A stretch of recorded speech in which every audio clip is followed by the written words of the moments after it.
Good morning and welcome. It's Lent and East and Ramadan at the same time. I can't ask you if you have taken your cocoa or cocoa this morning because we're supposed to be, right? I'm Ayo Makinde, good morning and welcome. I'm Alera, good morning. I mean, isn't it fair to ask? Yeah, well, Ramadan people have had their breakfast this morning, so they would have had their cocoa. Okay.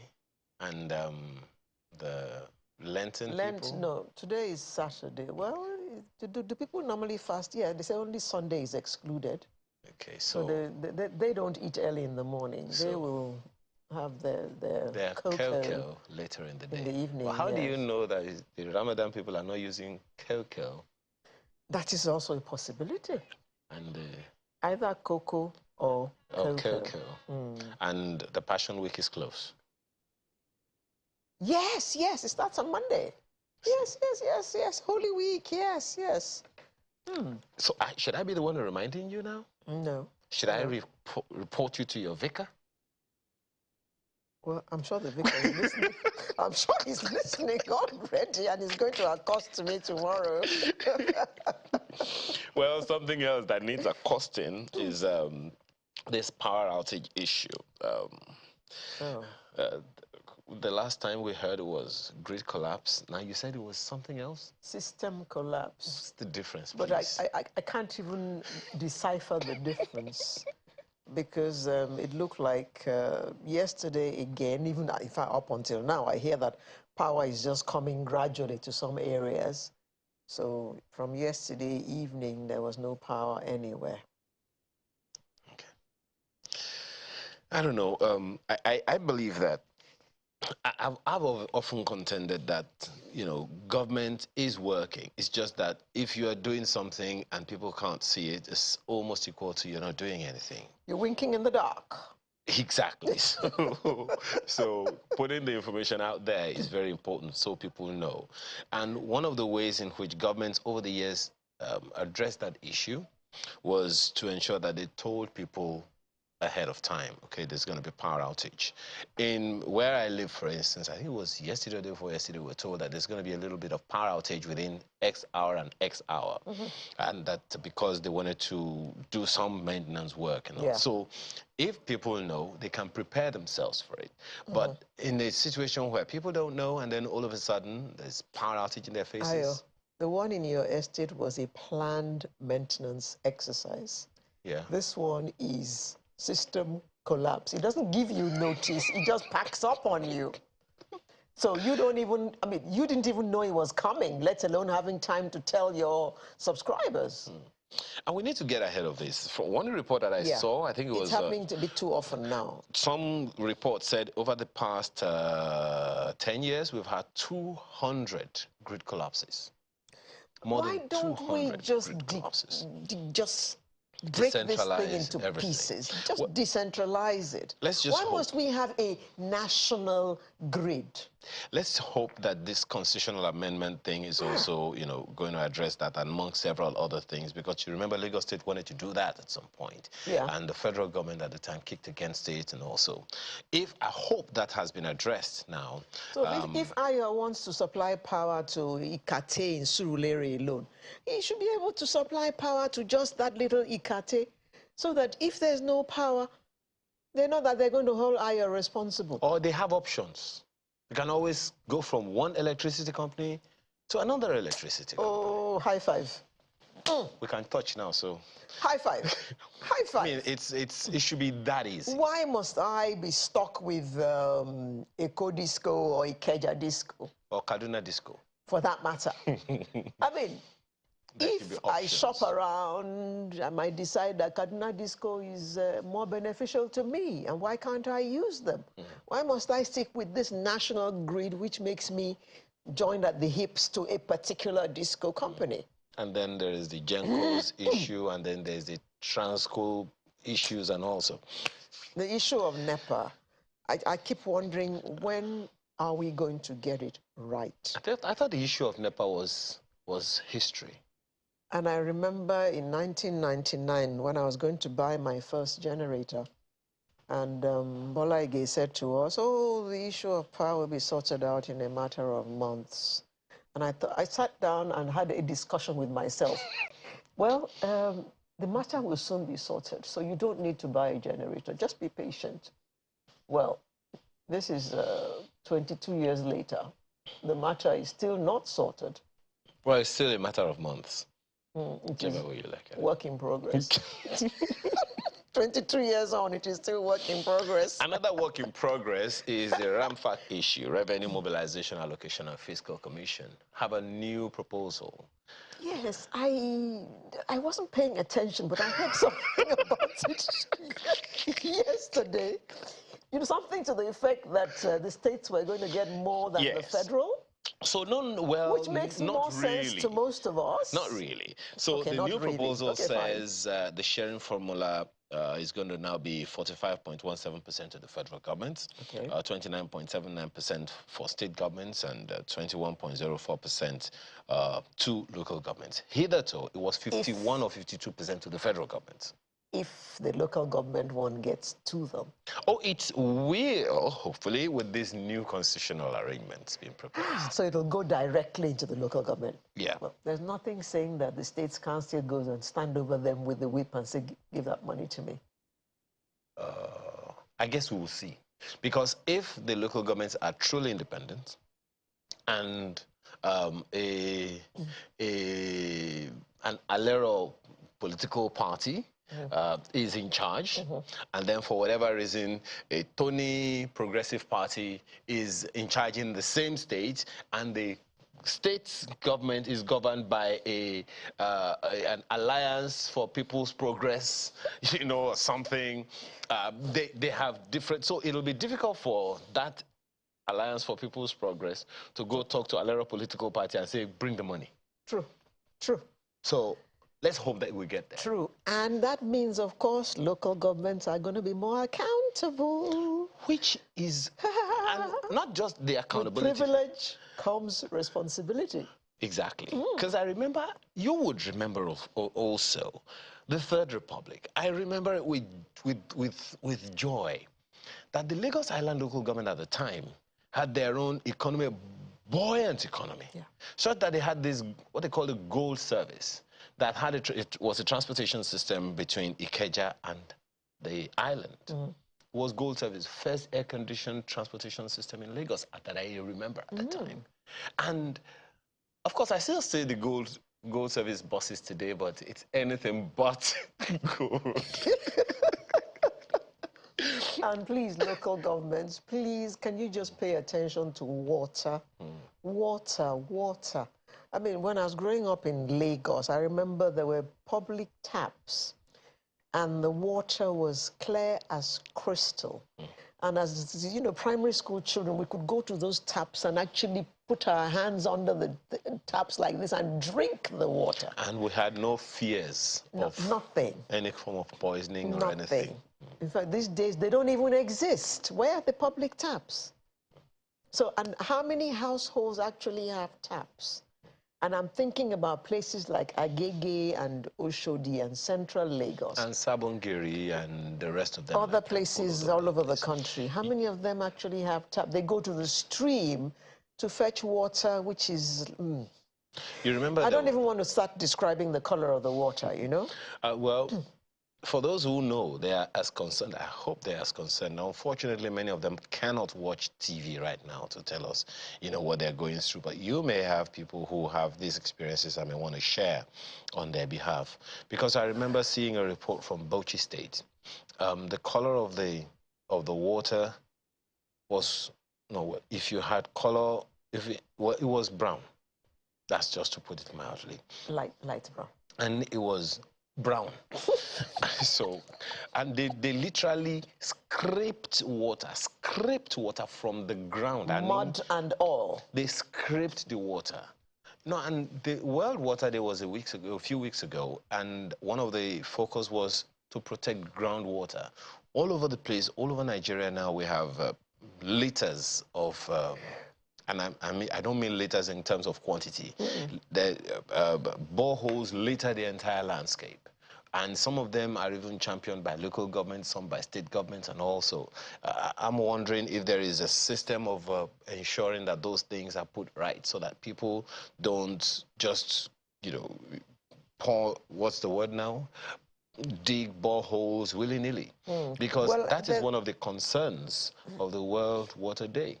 there was talk some time ago about Lagos State actually wanting to regulate the sinking of boreholes because they say there are too many of them and they're going to tamper with the ecosystem and all that. Well, Lagos State government has a genuine concern because, Lagos is one of the lowest. Well, Ayo, if the state is not supplying water, what should the people do? Well, I guess that's one of the reasons they got the job, to get the job done, And talking about people looking for water and all, a good number of people in the catchment that are caught are destitutes and homeless people. You remember that? Okay, I think it was a day you were away that we had this conversation with a young lady who was housing some homeless children and destitutes and all. Thankfully, we hosted her and she talked about the challenges that they were having. She was homeless and she knew how it felt, so she decided to be picking people up. Of course, it was something that I think along the line she got advised that, look, you need to register this so that you are not working against government. And let me just hope that, that process has begun because she says she has registered, I think, with the CAC, but Lagos State government needs that registration as well in order to be able to give her all the recognition and all that she needs. Okay. So let's hope that that is the process because from what I gathered, they may be visiting her on Monday and she's expected to return the children to where she picked them from. No. And the question I'm asking is, she said she picked them from the streets. So return them to the streets? So where do we return them from? That is insecurity waiting to happen. At least that's the way it came to me. So let's just hope that it's been addressed. Well, I guess that you had information as to if anybody wanted to help out, support her cause and all that. Well, we put out the message at the time. I think it was her phone number that was put out. Okay. Let's just, well, we hope to do a report on that soon and hope that we'll be able to address the issue, at least to ensure that the needful is done. Because I think she's about 40 children and I don't even know where to begin. Because one of the reasons we feel that the topic was maybe get the attention of the Lagos State government. She said she'd been trying to get that attention, but she hadn't gotten it. So let's hope that we'll be able to get the attention of the Lagos State government so that we can prevent this evil waiting to happen, because children on the streets is definitely danger waiting to happen. Yeah. All right, then. So we're going to start today's program by looking at the leadership question. Again, an extremely important issue to raise, if you ask me. And then we will go to a look at national forest policy. And then we're going to look at Max International. What do they do? Well, Max sounds like a short form of maximum. If that is it, I guess we'll find out. We'll find out.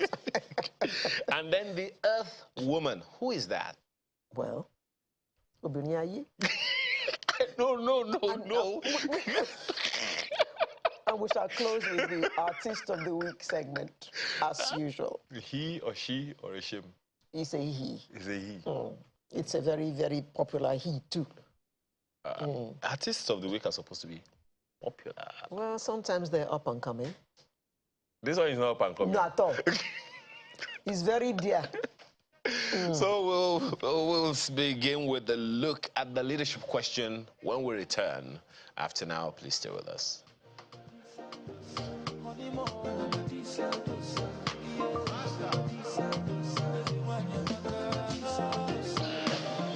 good woman coming from the Lord.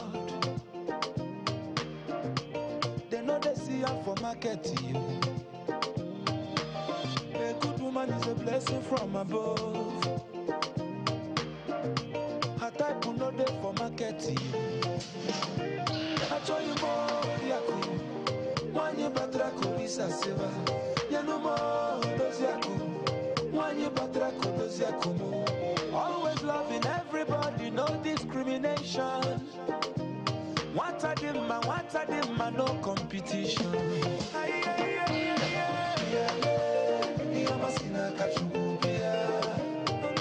Come and see the blessings of the Lord. If you want your maka, she put her trust in God.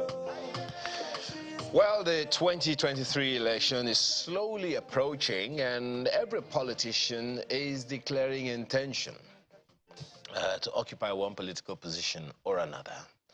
We talked about the Alero political party the other time. While insecurity, poor economy is the order of the day, the question remains, who is the right leader fit for Nigeria to be a better country? And most of the time when we talk about the leadership question, we're talking only about the federal government, we're talking about the presidents. However, maybe we should actually decrypt it all this morning. Who is the leader we need at the federal level, At the state the level, state level, the the local government level, at the executive level, the legislature, and the judiciary. This morning we have two gentlemen joining us to have this conversation. Dr. John Ekundayo is a leadership development consultant and organizational strategist. He joins us here in the studio. Thanks for joining us today. Thank you. As well as Professor Vincent Anibogo, who is Director General, International Institute of National Transformation. He joins us from our Abuja studio. Thank you this morning, Prof, for joining us. Thank you, Mr. Ayer. Okay, so here we are. You both have been here before, so let's take it a little further. Let me begin with you, Prof, this morning. Do we even understand when we talk about leadership, excuse me, in our country, is there a dynamic that people need to understand? Now, you forgive me for maybe digging a little bit into the past. We've had leadership structures over the years. Pre-colonial, colonial, we began with democracy, then we went unitary with the military, and then back to democracy, and here we are. So do you even think that we understand in our nation what we would call the dynamics of leadership for especially the average Nigerian? Well, Mr. Ayer, again, thank you for inviting me. I don't think we do. And that in itself is not necessarily a disadvantage. I go back to my common reference, and that is Lee Kuan Yew. Lee Kuan Yew of Singapore, when they took over office, he said, we didn't even know what to do or how to get to where we wanted to get. But we had a desire to create a fair and a just society. That was our passion. That's what we wanted to achieve. But how to get there, we did not know. But they were open to learn. As long as the desire is correct, as long as the intent is correct, you will always find a way. The issue is that I'm not sure our leaders understand what to do beyond independence. What does it take to craft a nation? What does it take to build a viable nation? What is the role of infrastructure? What is the role of education? And what is the role of governance? All those roles must be clear. If you don't know, then you go and learn. What Lee Kuan Yew did, he went to various institutions to learn. Sometimes he would take a sabbatical to go and learn because he has reached a dead end. So you don't necessarily have to know to start the journey, but you must be open-minded. You must be willing to learn along the way. And I think that's where we have struggled. Once we test power, and we have been told that power corrupts, and absolute power corrupts absolutely. And once you're trapped in the drunkenness of power, you lose the flexibility of mind to keep learning and keep growing. And of course, we have ended up where we are today. That would be my initial comment, Mr. Well, Ayo. Prof, it sounds to me like you're saying that our leadership challenge is historical. Is what? It's historical. Is that what you're saying? That our challenge with leadership is historical? I think so. I think I have had people use this word, that there's a difference between founding fathers and liberating fathers. You can liberate somebody from slavery, but that doesn't mean you have the knowledge to take them to development and achieving and attaining the highest level that they can. Many of our fathers had the talent to liberate us from Britain, from the bondage of enslavement by the colonial masters. But I'm not sure they understood the journey. And the journey is very simple. When you deliver people, the first thing you need to do is to disciple them, build character in them. Once you have built character in them, then you put purpose in them.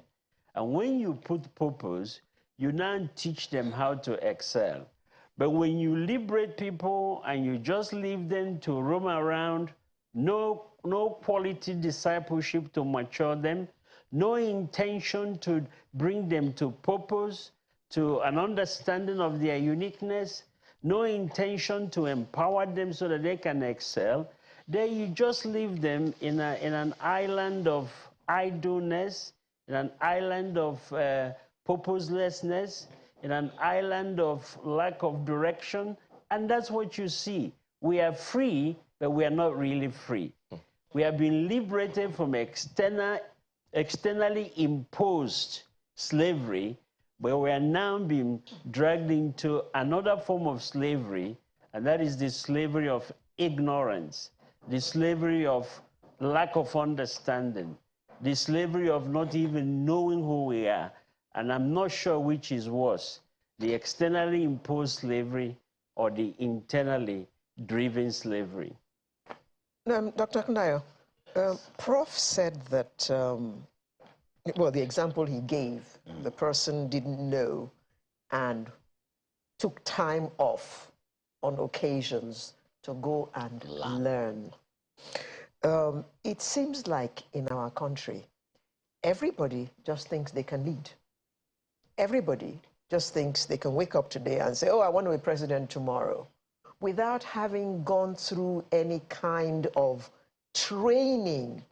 And from what Prof has said, this thing requires training. And it's not just training now, consistent training. I quite support that. You know, in Harvard, one of the things that you know, we were taught is that in the past, there's the great man leadership theory that, you know, was generally believed by leadership scholars, that you emerge, you are born a leader, and so you are a leader. But then, over time, it has been learned that it has been discovered, rather, that leadership can be learned.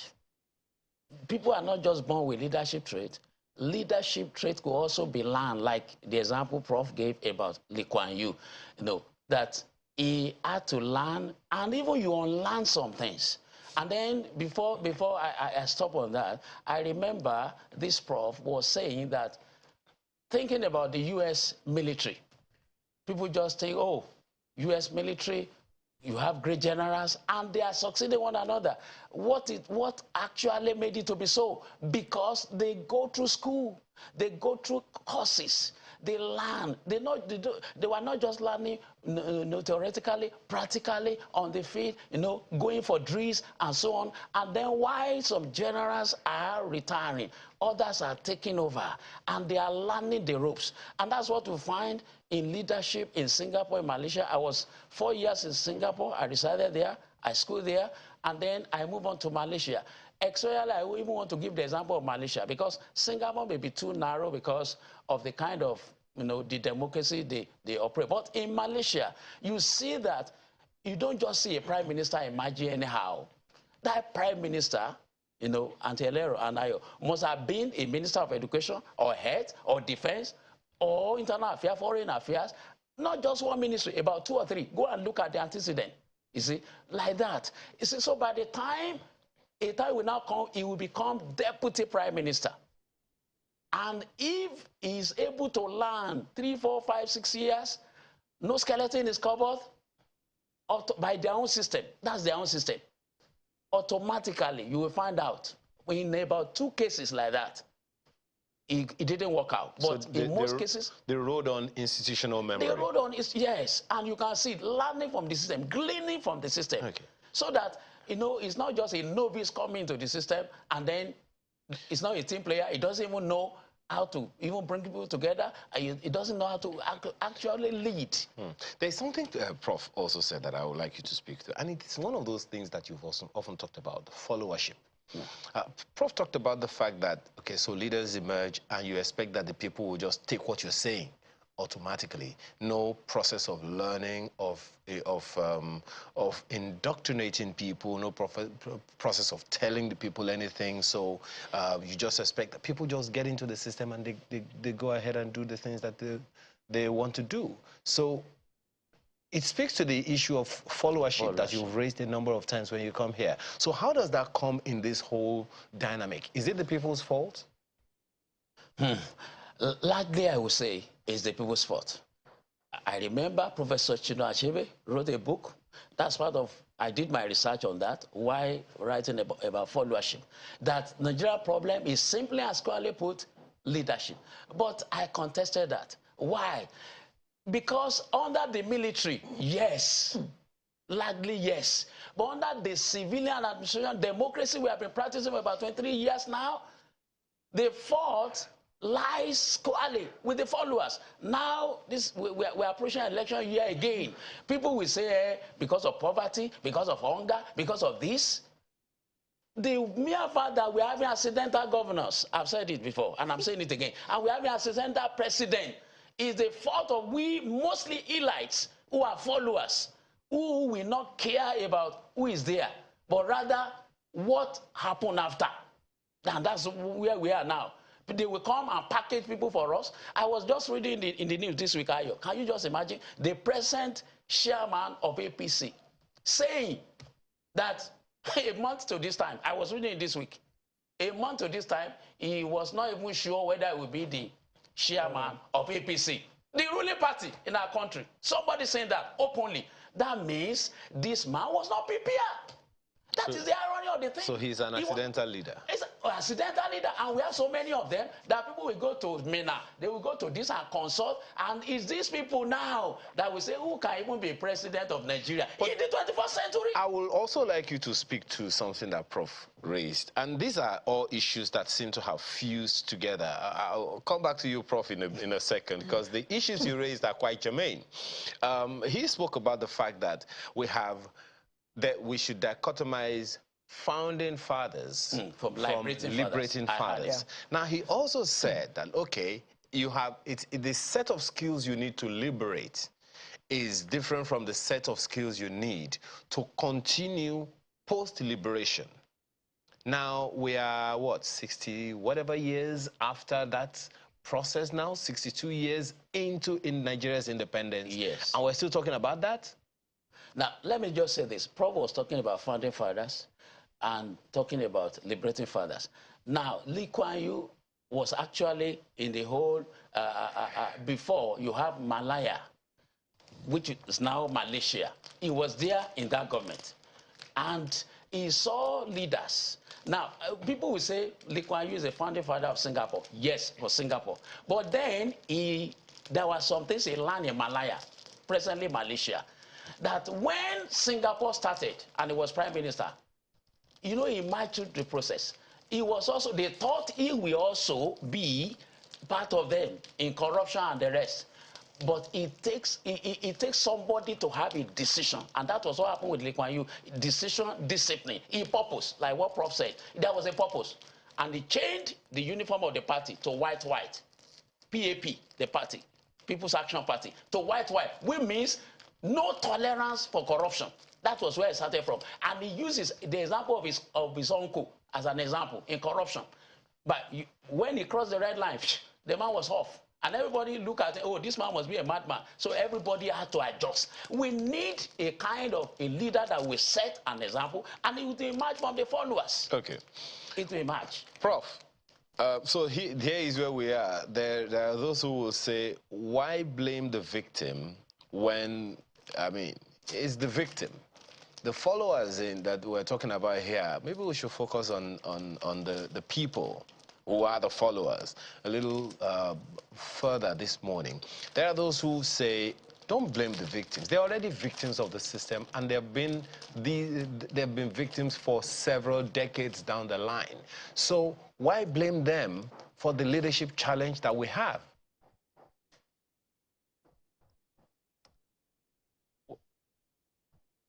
Can you hear me, Prof? I don't know if you're hearing me. I can hear you. Go ahead. I'm not hearing. We can hear you. Okay. You know, this is your typical catch-22, the chicken and the egg, which came first. But we don't need to become caught up in that argument. There are three factors that determine the success of any individual. Number one is how much knowledge you have. Number two is your character. And number three is the environment you operate in. And studies have actually shown that environment is stronger than character and knowledge. Wow. You can have knowledge, you can have character, but once you are in the wrong environment, that environment will corrupt you. And that's why the scripture says, bad company corrupts good character. Bad company. So who is a leader? All of us can give an excuse and say we met an environment that is unconducive, therefore there's nothing we can do. But that's not true. A true leader is someone that has knowledge and character, encounters an environment that is detrimental either to him, his family, his organization. Now, instead of conforming to that environment, he decides to change it. A good leader changes the environment. Lee Kuan Yew encountered a Singapore that was just as bad, even worse than Nigeria. You know, infiltrated by gangs. Poor people, all kinds of things, no foreign direct investment. Everything we are suffering from today, he encountered. But a leader took a decision and said, I'm going to change the environment. Leaders change environments from unconducive one to conducive one. So anyone that's giving you excuses means they lack the knowledge and the character to discipline their environment to conform to their standards. That also means that nations take after their leaders. If you are a disciplined leader and you insist on that discipline being exercised in your environment, people may fight you initially, but after a while, they will conform. But if you refuse to put your feet down, even you will begin to lose your discipline. Conversely, if you have a corrupt leader that lacks discipline, no knowledge, no standard, if you give them an excellent environment, they lack the ability to maintain that environment, so they will systematically dismantle everything that makes that society great, and they will bring that society to their level. Therefore, I totally agree that everything begins and ends with leadership. Prof, that's my, sorry, Alero. Prof, you see, the question of the word leader sends a signal to me that there is a following towards a direction. One of the questions that I've asked so many times on this program is, can we have a leader without a national vision? Well, leadership without vision is impossible, because leadership connotes that you are leading yourself and a group of people to a destination. And that destination is the destination where we are hoping to get to. Another word for hope is vision. Vision is a picture of the future that we desire to make real. Picture of the future that we desire to make real. So a leader must carry that picture and then influence us to follow him or her to arrive at that destination. Therefore, there cannot be effective leadership without clearly defined vision. Just as I said in the program last time, Nigeria already has a fairly defined vision, and that is to build a nation that's bound in freedom, peace, and unity, where nobody is despised, where everybody is given a fair chance based on meritocracy, not based on entitlement, because entitlement never produces excellence. So, but how do you get there? It requires skills. Skills, first of all, you have to have moral fortitude, because there are people that will fight you. Therefore, you must be morally strong and refuse to move. That's what Lee Kuan Yew did. Zero tolerance for corruption. And when his brother tested him, of course, he dealt with him. Even his mother tested him and asked for favor. He denied his mother favor and told the mother, we have set up a system, go and join the line. This system will take care of you. Moral fortitude is a requirement for effective leadership. Number two, emotional strength, ability to withstand pressure and not be forced to do what you don't want to do, and be able to handle multiples of issues or move. You need to be emotionally strong. You need to be intellectually savvy. You need to understand how systems work, different systems, economic systems, education systems, and so on and so forth. You may not be an expert, but at least you should understand the basic principles so that you can make informed decisions. And of course, number four, you must have good social skills to work with people from different backgrounds, be able to relate with them. The people you connect to socially will treat you as one of their own. And finally, of course, you have to have good physical strength, because leadership is hard work.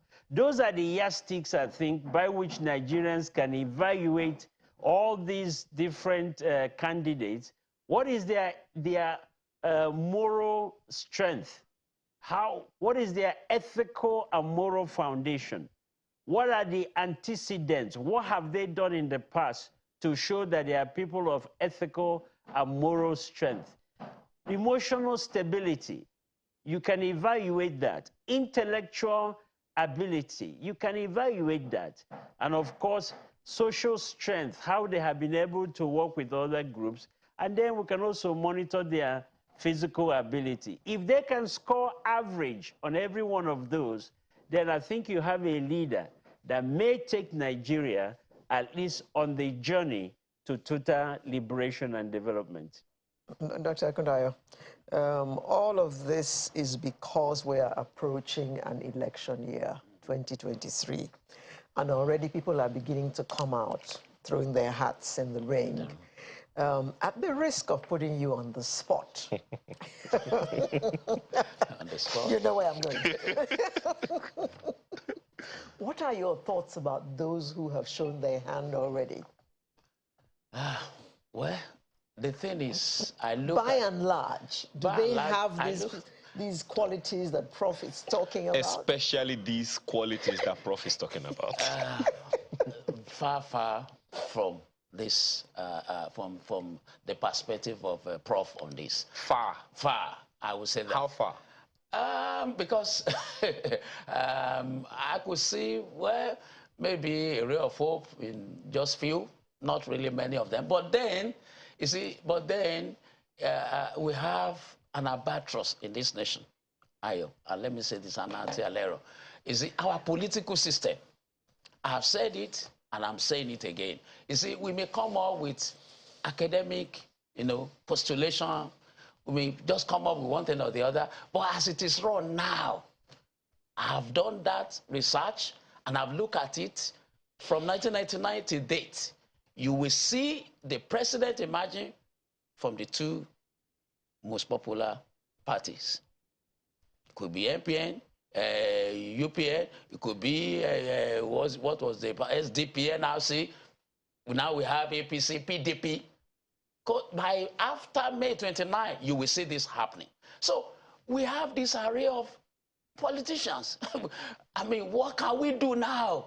And we have to make a choice. Now, all the yardsticks, that Prof had rolled out, very good, excellent one. But when you rate all these people on this, well, people that will score average from there, I don't know, and I can't say here on the national TV now. But then, maybe I should ask you. Maybe I should ask you this. Yeah. Do you think our political arrangement, as presently structured, has space for the postulations that Prof has brought up? Presently, no, because I will go back to followership. I'll go back to followers.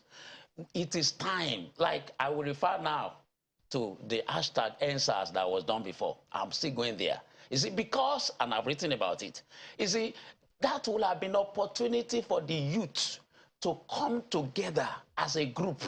All that gain was hijacked and went down the drain. And it paid me, because that would have been a kind of this thing for a movement of the youth, whereby they will have been able to, they may not even form a political party, but they could have formed group and say, okay, this is what we want.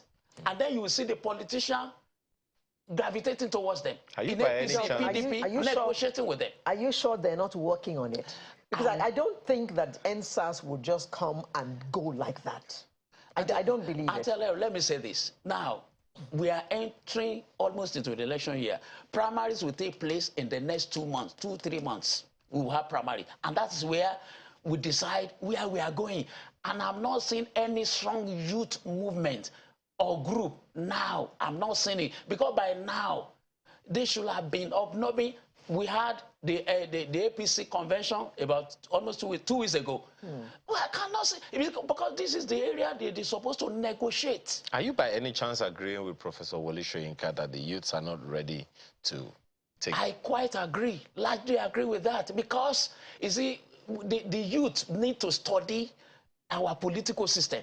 It's not just talking about US, what happened in France, what is happening. So they need to study our political system. How can they come in? And that's what I'm telling you, Ayo. It is through negotiation. Lee Kuan Yew played himself into the system. Going back to what Prof was saying, playing himself into the system. He was pretending that I am also rolling coasting with you, I'm going along. But the man was already thinking, when I come in, I'm going to change everything.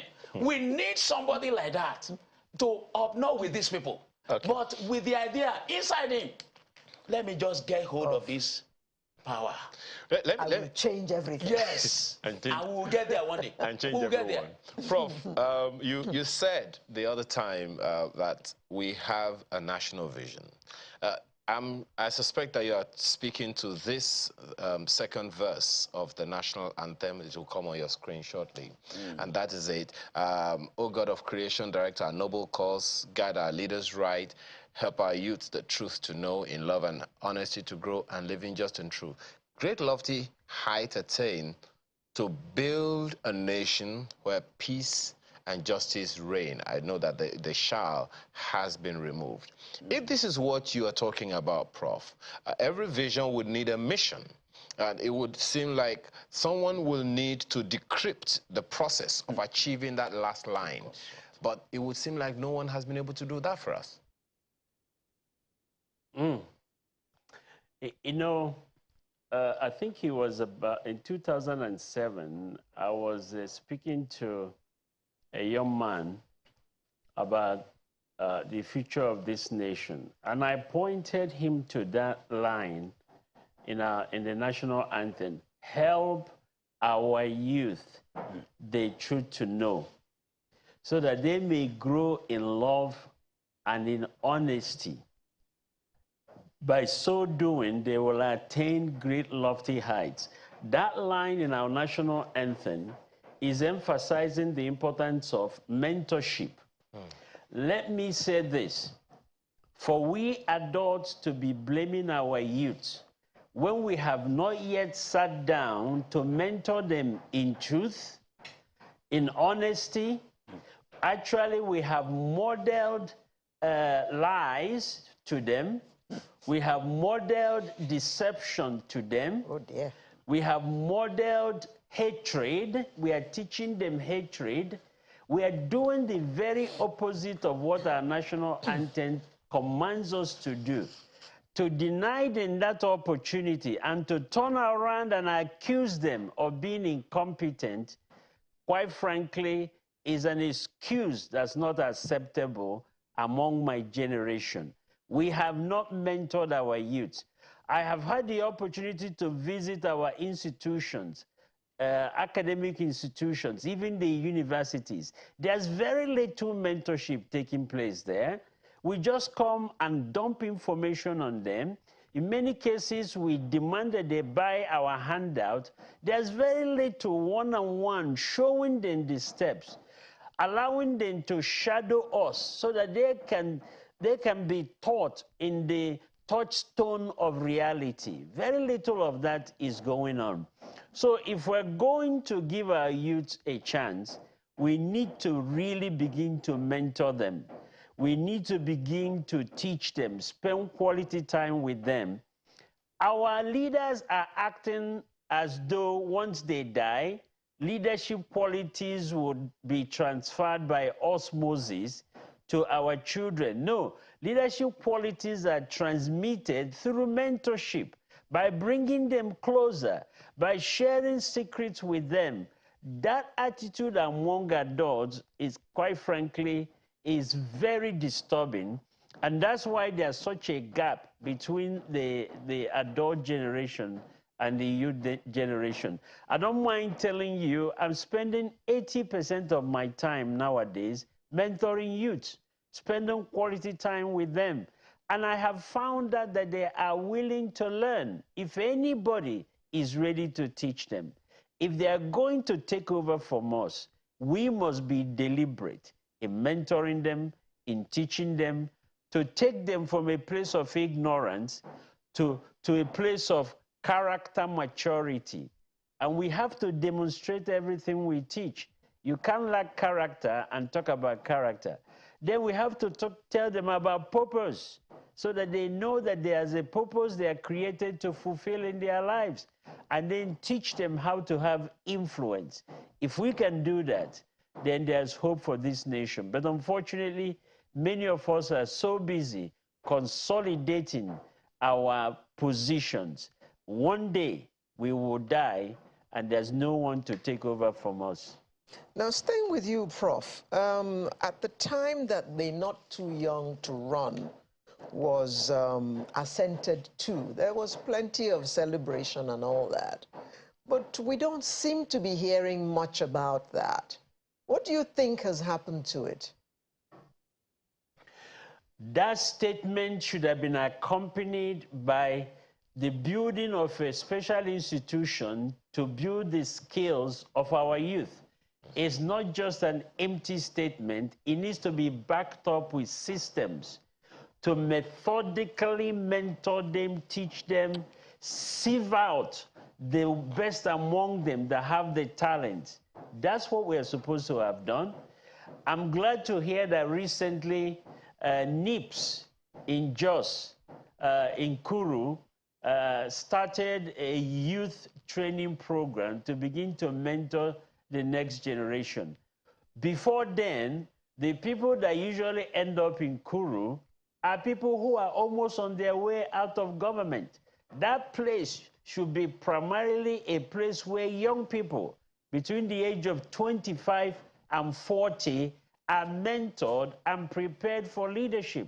So I'm beginning to see something good, but we need to take it lightly. We need to take development of future leaders very serious. Doc, this is where we are, and we have little time for this segment. 2023 is not going to be paused. We are inching closer by the day. And when we get to this point of the conversation, we all usually talk about low-hanging fruits. But you see, we only want to solve the problem of today. But most certainly the future is not going to stop simply because we have challenges that we cannot deal with. People will make choices, most certainly. In fact, not making a choice is a choice. So it will sound like we are within the devil and the deep blue sea.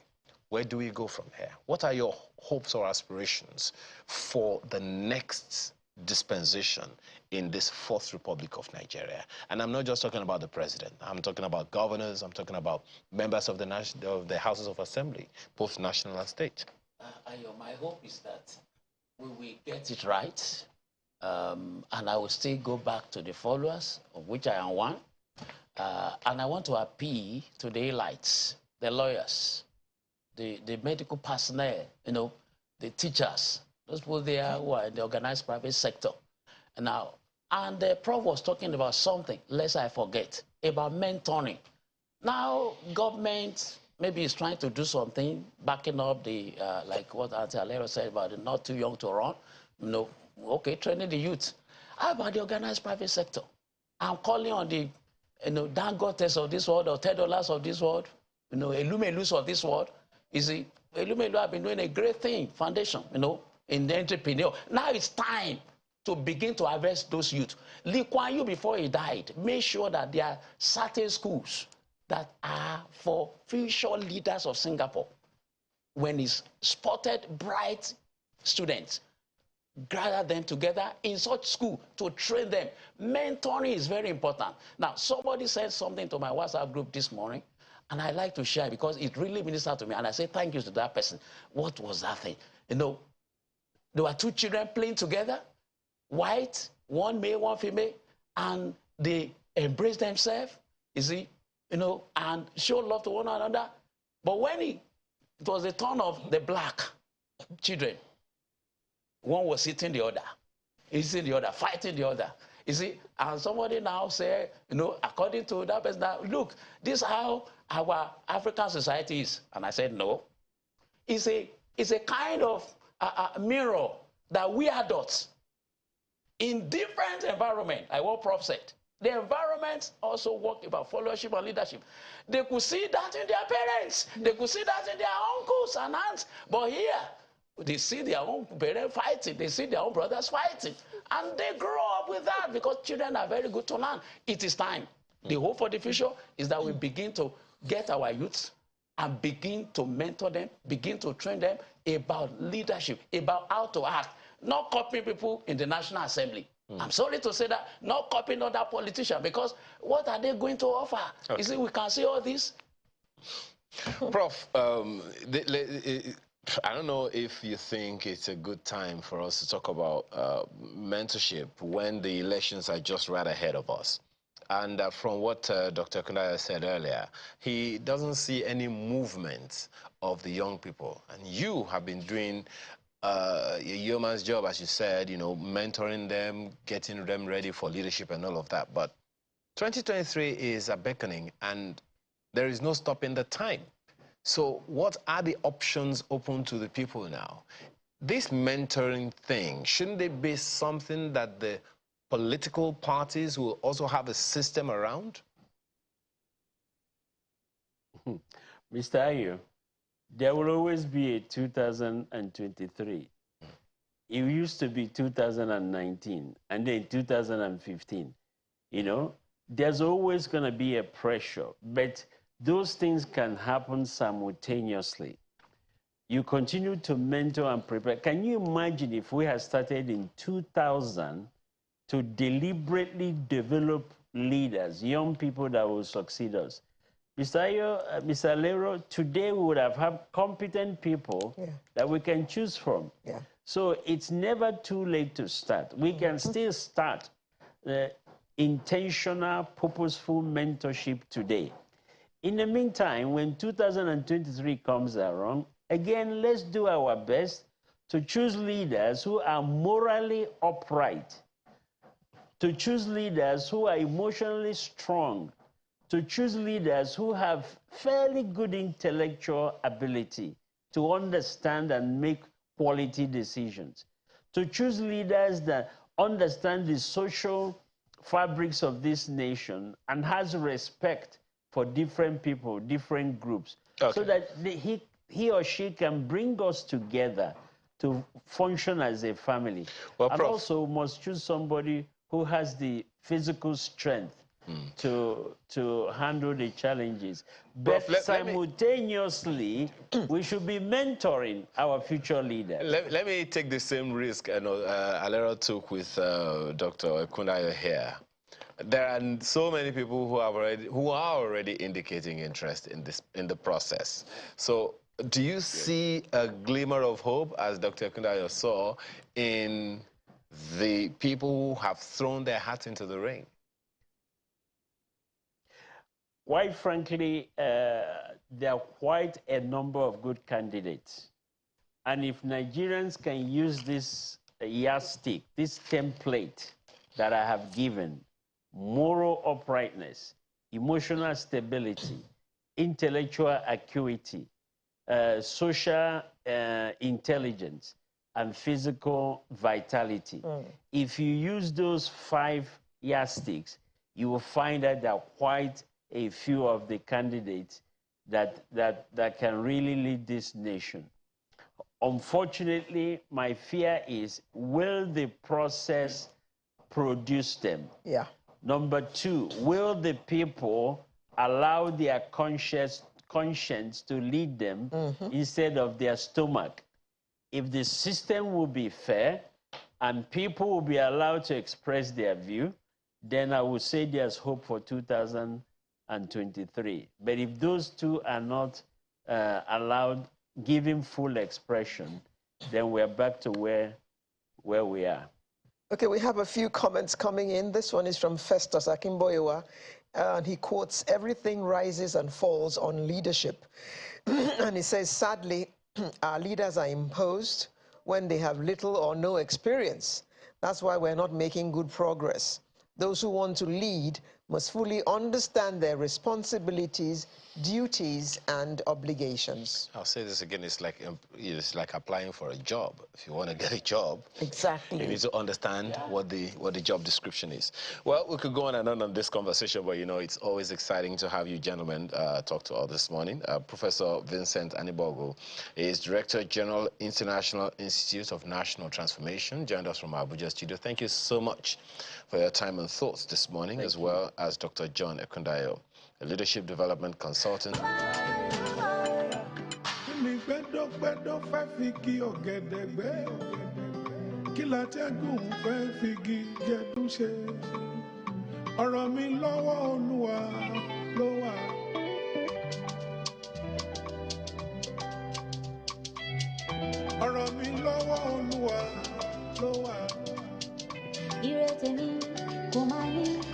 Thank you for staying with us. And now we'll look at the National Forest Policy.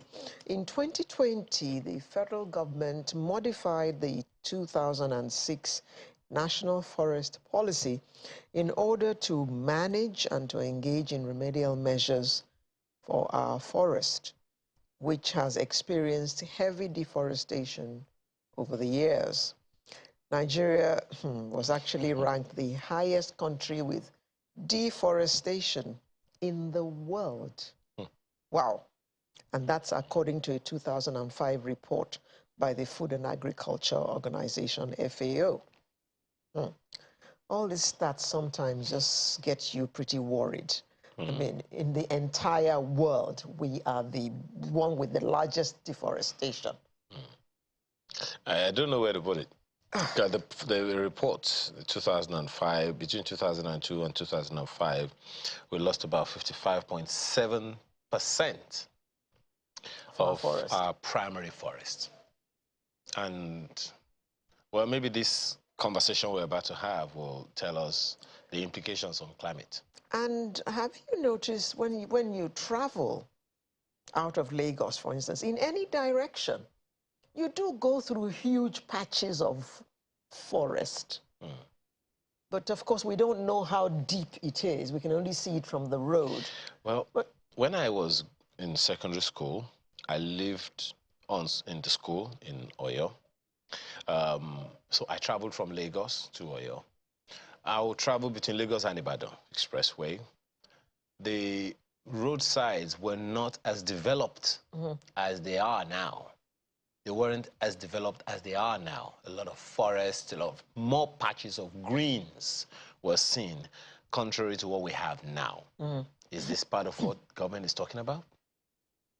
Well, we have experts who are going to answer that question and many other questions with us this morning.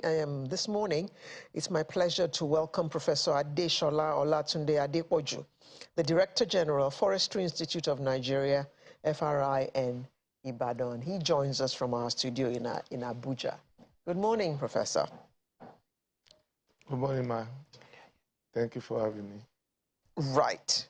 Now, we have just you at the moment, so we'll just go ahead and deal with the issue at hand. So, Prof, this new policy, what is the main crux? What are the main issues that this policy raises?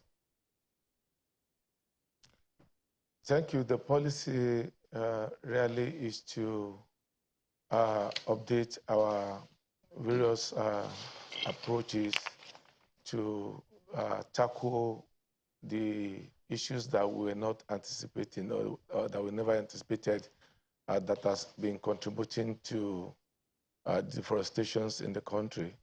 You remember the first of it was done sometimes in 1988, then followed by 2006 and this of 2020.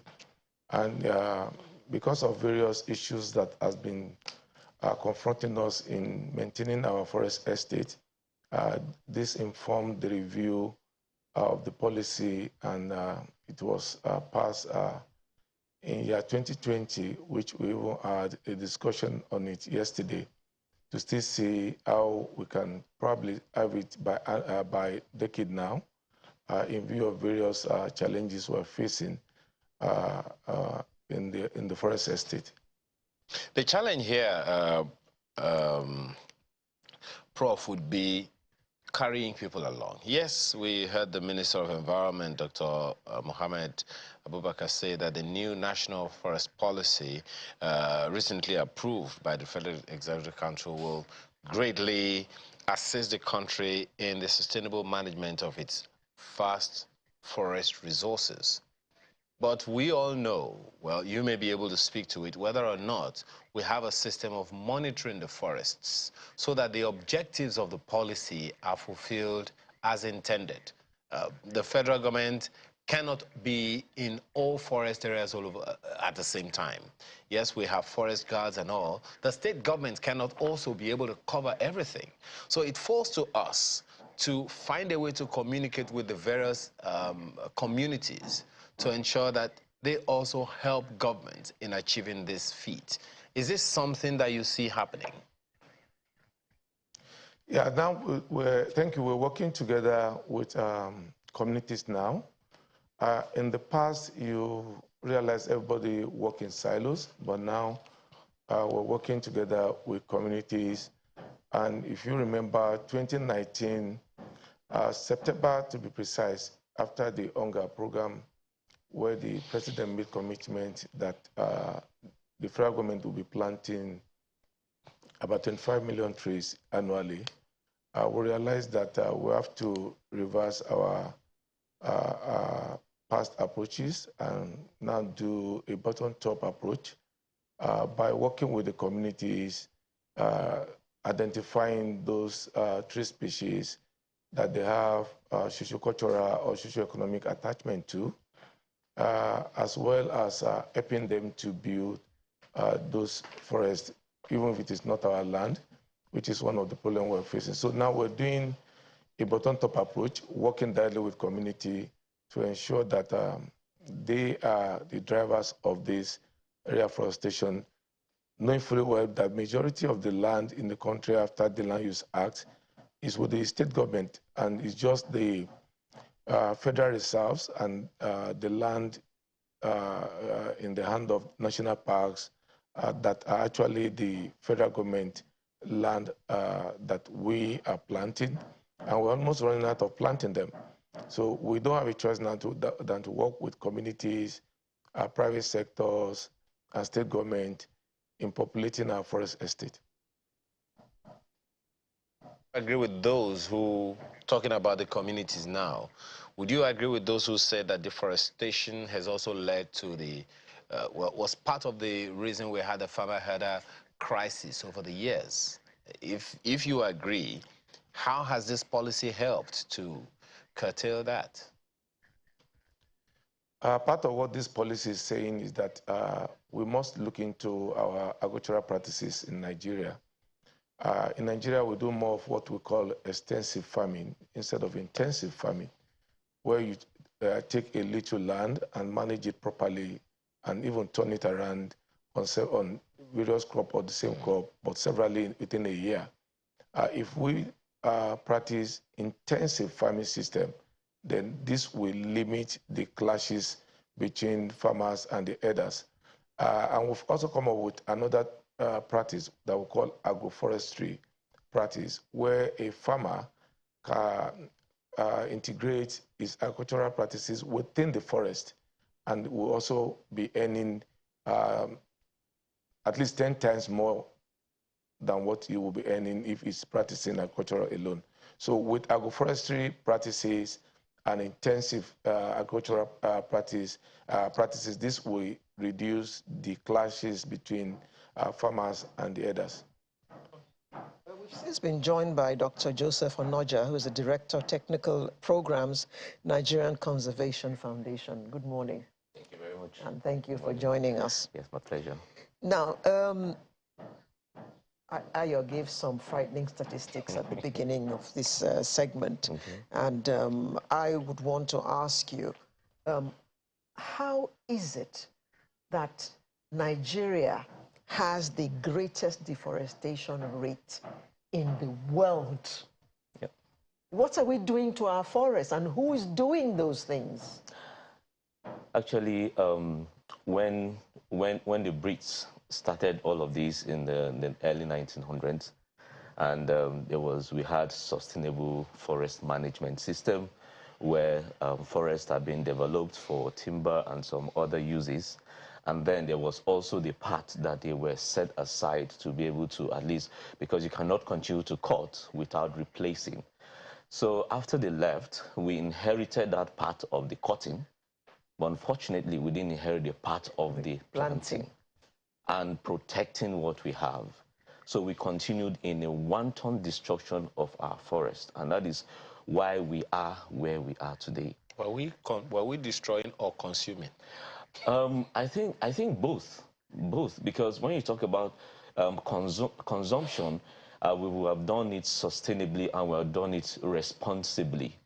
But if we talk about destruction, you find that people will just harvest without necessarily utilizing to the level at which we can utilize. Even up to now, I must say, because even our sawmill industry has not really, we've not utilized all the value chain that we can utilize from wood products. Because when you go to some of these sawmills and some of these where they work, you will see a lot of sawdust lying fallow, doing nothing. Whereas these can also be channeled into being briquettes or into being some other uses that will help. So we've not utilized them as we should have. This should have been really institutionalized. What are briquettes used for? For firewood. They use for, instead of using firewood, cutting down our trees, we can use those byproducts of already cut down trees to be able to produce, to use it for burning for. And firewood is one of the major drivers of deforestation, at least within the country. Now talk about our exports of what we are exporting, what we don't have. Dr. Onoja, the woman in the village will tell you that using firewood will be cheaper than using briquette or whatever it is. No, eventually, because using firewood, see, it's not only, it doesn't have just the health implication, it has also social implications. Because by the time you produce these briquettes, it reduces the time for which these women who are at the receiving end go looking for this firewood. But it'll cost more because it's been through a factory. Yeah, it's been through a sawmill. No. If you see, over time, the prices will have gone down. Over time, if we had institutionalized this and made it something that we are really good at, the price would have gone down. So that the headache with which you go and look for firewood out there, the time you use, that you will have used it for other things, probably training yourself into something more productive, you will have, at least you put that time into the briquettes, and then it will be, at long run, it will be cheaper. So you'll not just be looking at the cost in terms of the money, cash, but you'll be looking at it in terms of the other conveniences, the health implications, and so on. Because firewood, when you use it, you know, the smoke it produces and the health implication it has. So at the long run, it's much more expensive. Well, Prof spoke earlier to the presidential, should I call it presidential directive of planting about 25 million trees in a year. Since when and over how many years?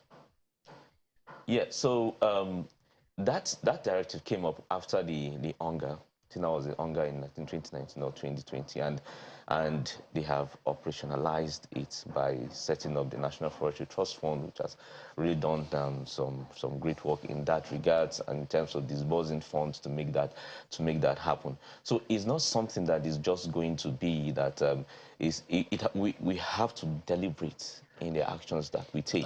And if we can plant this, if we can make this in 5 years, it will be good. But even shorter time will even be better. If we're talking about 5 years, we're talking about 5 million trees per year. Okay, what's the process? I understand your organization is also supposed to be in the process.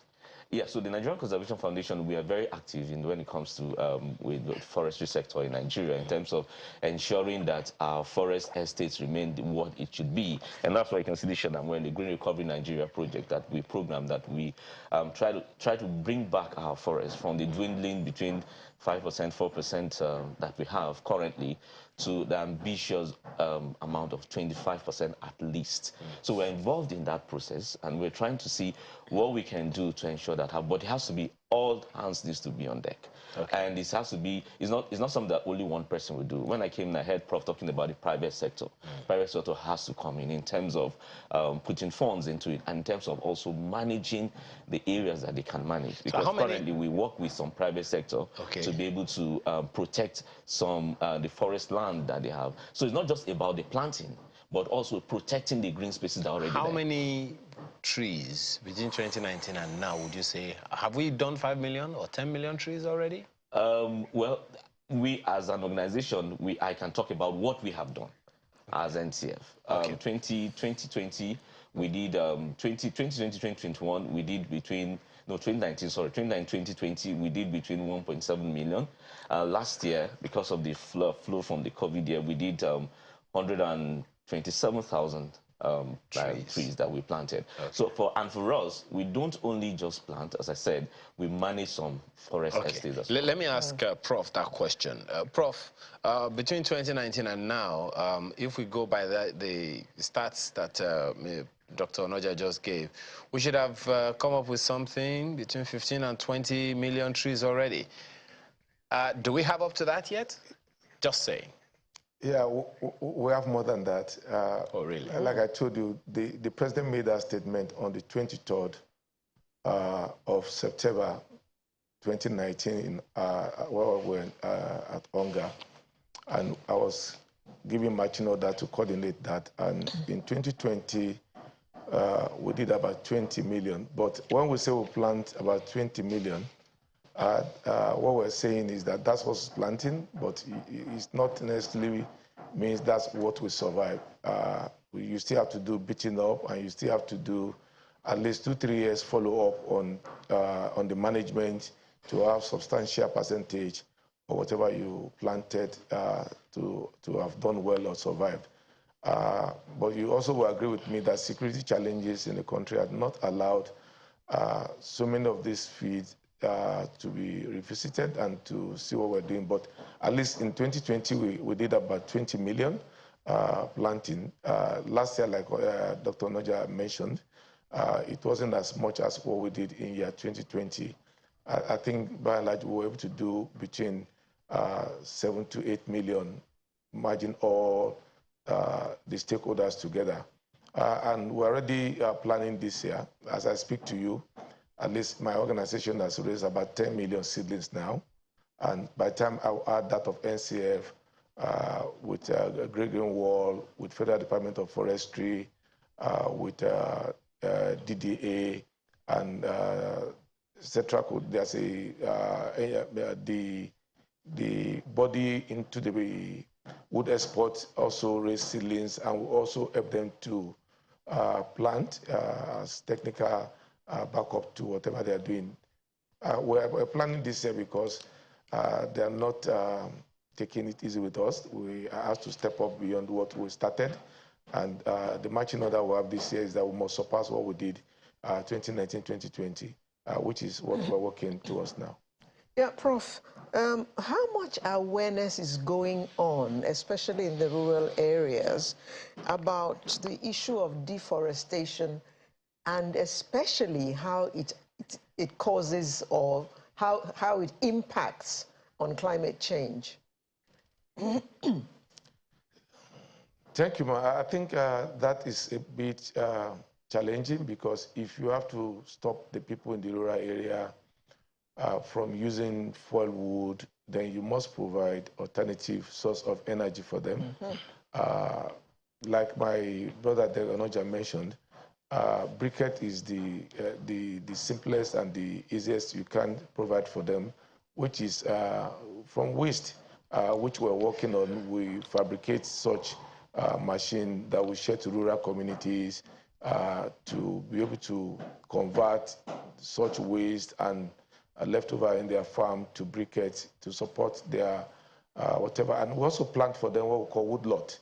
Woodlot is allowed, where you plant those species that they can use as firewood. But in all, we felt we should be encouraging them in clean energy that could also help their earth.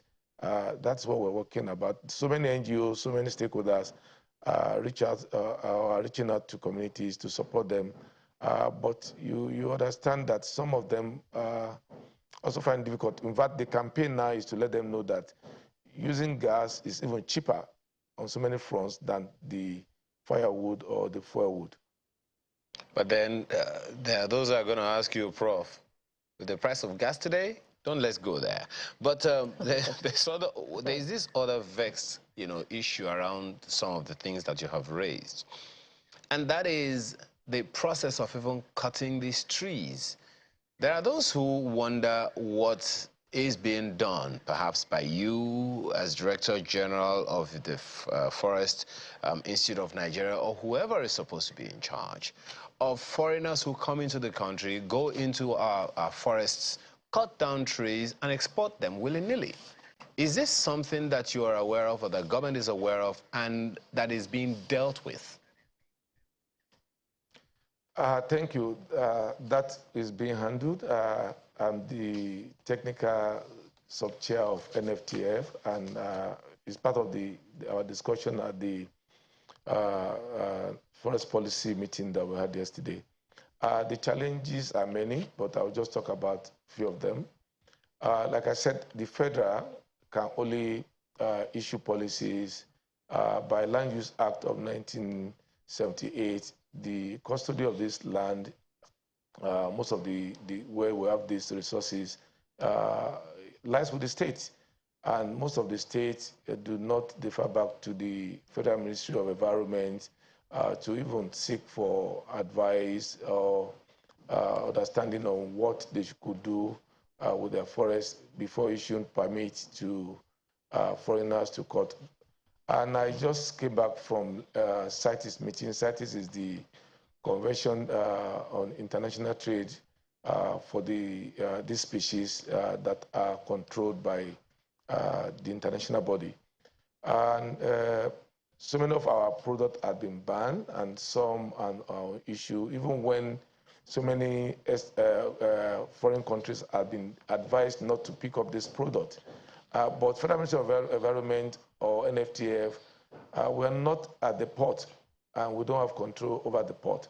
But we're talking with all the stakeholders, and as I speak to you, there is a ban sort of on so many of these wood from being taken out of the country. But whether it's effective is another issue that we're looking at, and that's why the Honorable Minister of Environment is looking at convening a meeting in no distant time from now to see how we can all talk to ourselves and move forward. And it's not out of place to sell your wood abroad, but we're saying it should be done following the international standard.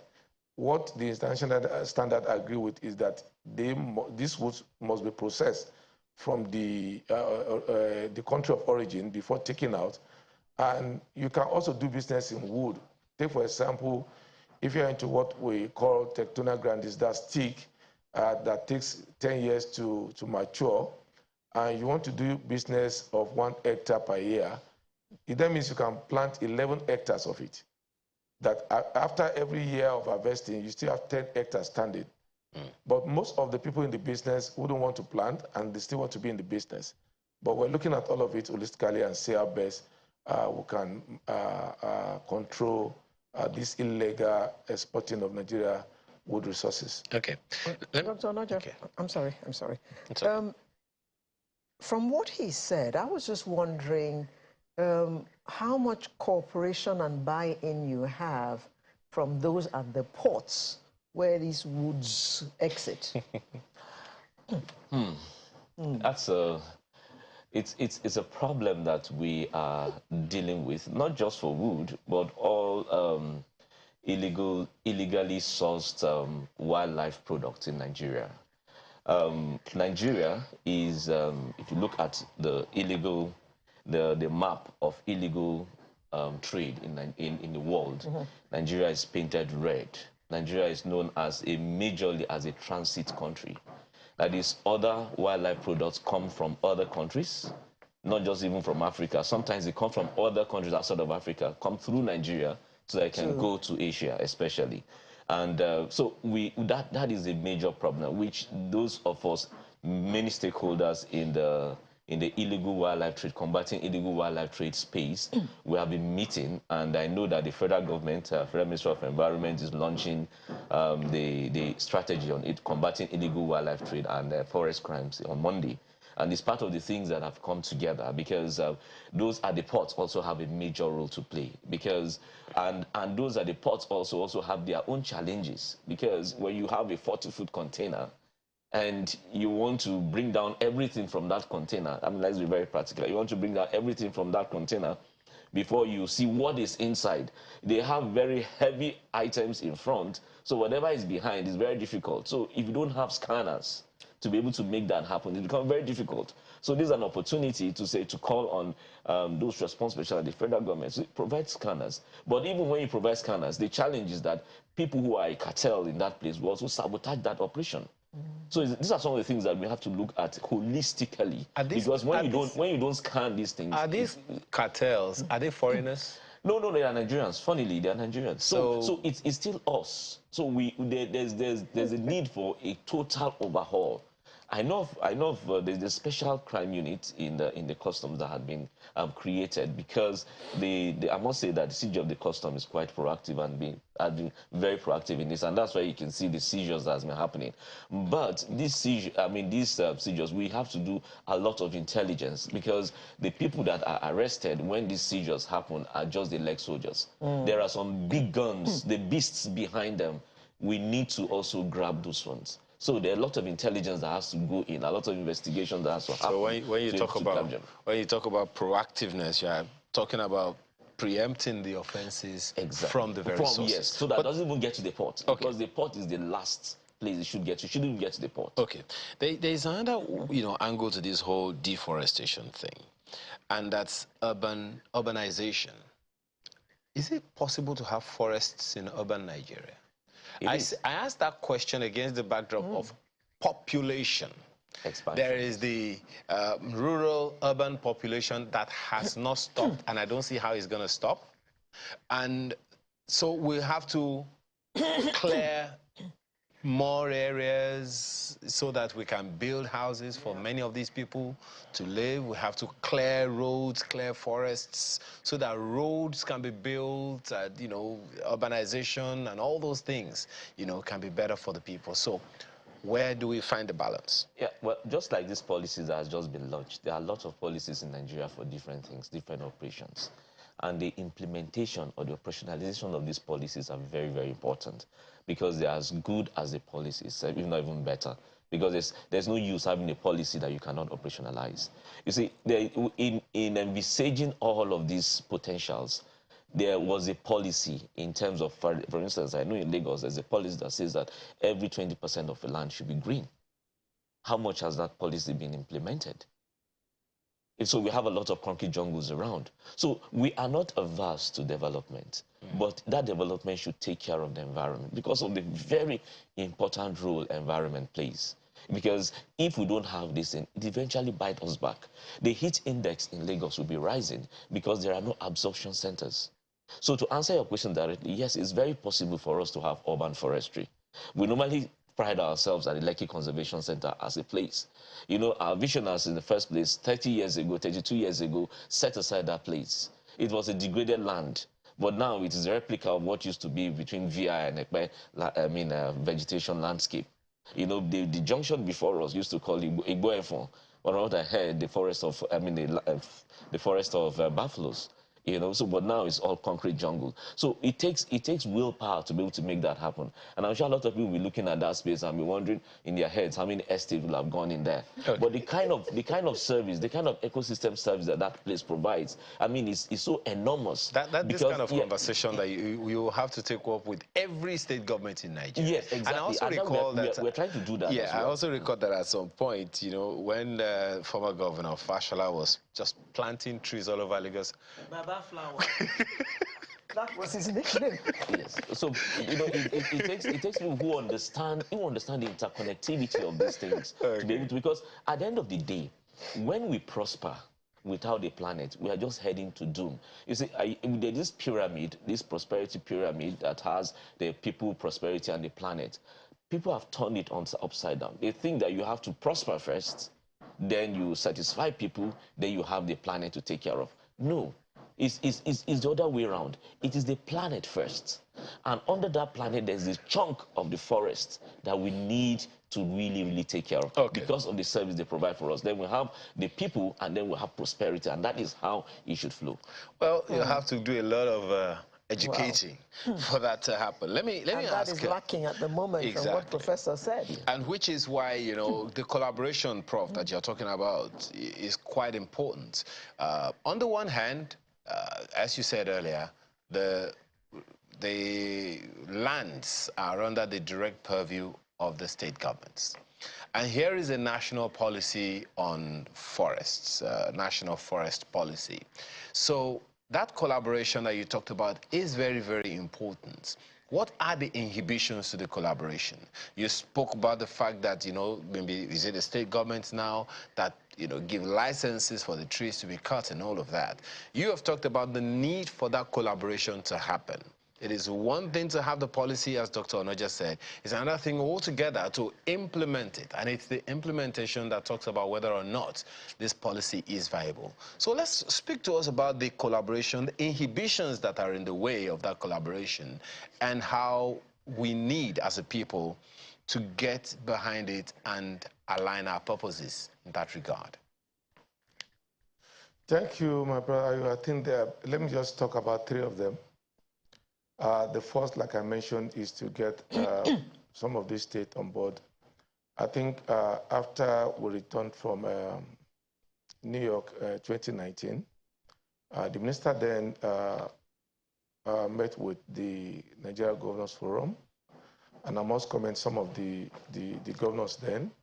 The governor of Kaduna State, Niger, and Adamawa, then some of the others from the south also spoke well at that meeting. But since then, we have planted 1 million trees with Kaduna State government.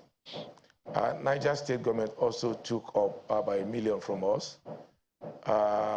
Some other organizations also worked in Adamawa State, Taraba State, and all of that. But it's only Kaduna, as I speak to you, that has negotiated about, I don't have the figure yet, some hectares of land, and said this hectares of land is willing to hand over to us to work on it.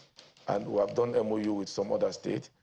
So this is the way to go about the state ceding some of their land to, not to federal government so that the own state government is taking their land, but to do an MOU on the land to say, okay, this 8,000 hectares of land is given to Federal Ministry of Environment under this MOU strictly to be used for planting and to probably revegetate any degraded part of their state. That would be good. The second is tree planting goes beyond just the annual planting. If you don't have the resources to manage that plantation for at least 3 years, then it's as good as you have wasted all the efforts of the year you planted the seedlings. The third is the security of what you have planted, security and maintenance of what you have planted, because after 2-3 years, if there's any bush burning around there, then you've lost all the seedlings. Or if there are security challenges and you can't access that particular environment again, then what happens to what you have planted? So if these three issues I've mentioned can be overcome, then we're good to go. Talk to us about, well, you talked about this security thing. I thought that was part of the job of the park rangers, and also to talk to us about the collaboration or input of local government administrations or officials all over the place, because I believe that they also have a responsibility in that regard. We'll talk about the agriculture bit in a bit. Yeah. Park rangers are not the same as forest guards. Park rangers are just in the those land that are in the holding of federal government. Presently, we have 7 national parks. Government has just approved another 10. That will take us to 17. And if you take those places together, those who manage the parks are the park rangers, who are the securities of that of those parks. But the forest guard are actually the security of our forest. And most of these forest guard, or entirely all of them, those days from the state, they send them to us annually to train them, to update them on how to go about their activities in the forest. But I can tell you authoritatively that in the last 10 years, no state has sent any forest guard to Forestry Research Institute of Nigeria or any of its colleges for training. So we're just interfacing with state now to bring that back. Some being trained by the state now under the whatever security structure of the state, but they still have to send them to us to train. so that they can, because those days, if you go back to 20, 30 years, in fact, they are those who always provide either the DSS or the security apparatus of the country with information about what goes on in the forest. But since most of them are retired and the population is no longer there for them to do such work, so that has to be taken up again, and we'll see what we'll do from there. Then you talk about the issue of agriculture. No, we'll come to that, said, Prof. Before we go to that one, let's talk about what's the role for local government. I'm glad you mentioned the part of forest guards. I mistook them for the parks. The local governments, they are closer to the forests, it would seem. Is there any conversation with them? Is there any role that they can play, or is it just the states that we have to speak with? In fact, the local government are the people that will nominate those who come for this training in the past. And the certificate issued to them is part of what they use for them for promotions then. But like I mentioned earlier on, in the last 10 years, no state, no local government has sent anybody to Forest Research Institute of Nigeria or any of my 7 colleges for training. Interesting. So let me start the agricultural components of that conversation with Dr. Onoja. There has to be collaboration between the Federal Ministry of the Environment and the Federal Ministry of Agriculture. On the one hand, we don't want to go hungry. We want to deal with food security, but at the same time, we have the climate to protect, the environment to protect. There has to be a very delicate balancing act. Yeah, so there's a need for an interministerial committee or partnership that will look at what we call the driver ministries and the Ministry of Environment. Because if there's not that collaboration, and very strong collaboration for that matter, it will be as if they are working out cross purposes. Because on one hand, go and deforest, go and clear up all the lands we have for agriculture. We have very arable land for agriculture. But on the other hand, we need to protect our forest reserves because we need to because of what they provide. So there's that, and that conversation needs to be had so that people will know that currently we don't have the correct accounting for our forest reserves. Okay. What they provide. So people look at that and say, it's just currently it's just 0.34%. If you look at it, but by the time you do all the services it provides, it's way much more than that. So it's not just about the agriculture. You may find people, You're talking about the natural capital accounting. Yes. So you may provide food for people, but they will not be healthy at the end of the day because you need the forest assets as well. So there's that need for that collaboration to be there between the ministries, and that is where. But because when you want to expand in terms of agriculture, you need the advice from the Ministry of Environment to say how to go about it. Okay. And that's why this issue of agroforestry is coming up. So you don't have to clear every land before you farm. There's a agroforestry. We'll come to that. Let me ask, because it doesn't sound like it's not only the Ministry of Agriculture. No, we have Ministry of Transport. No. I mean that have direct responsibility on the forests.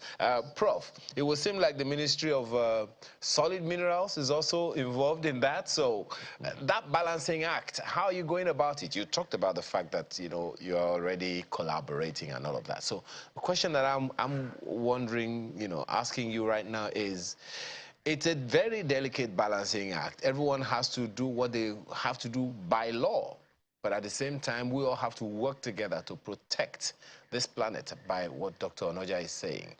That collaboration is not just between the federal government and the states. It's also between the federal government and the federal government. In fairness, I think at this level we are talking. Remember that all of us were in Federal Ministry of Agri before. All of us were in Federal Ministry of Agri before the creation of Federal Ministry of Environment in 1999, year 2000. And FEPA was upgraded to Federal Ministry of Environment. We used to be in Agric, and the same thing with National Park. I think we're talking, but we must not forget that federal government is just to to provide the environment and to the policy, to provide the policy.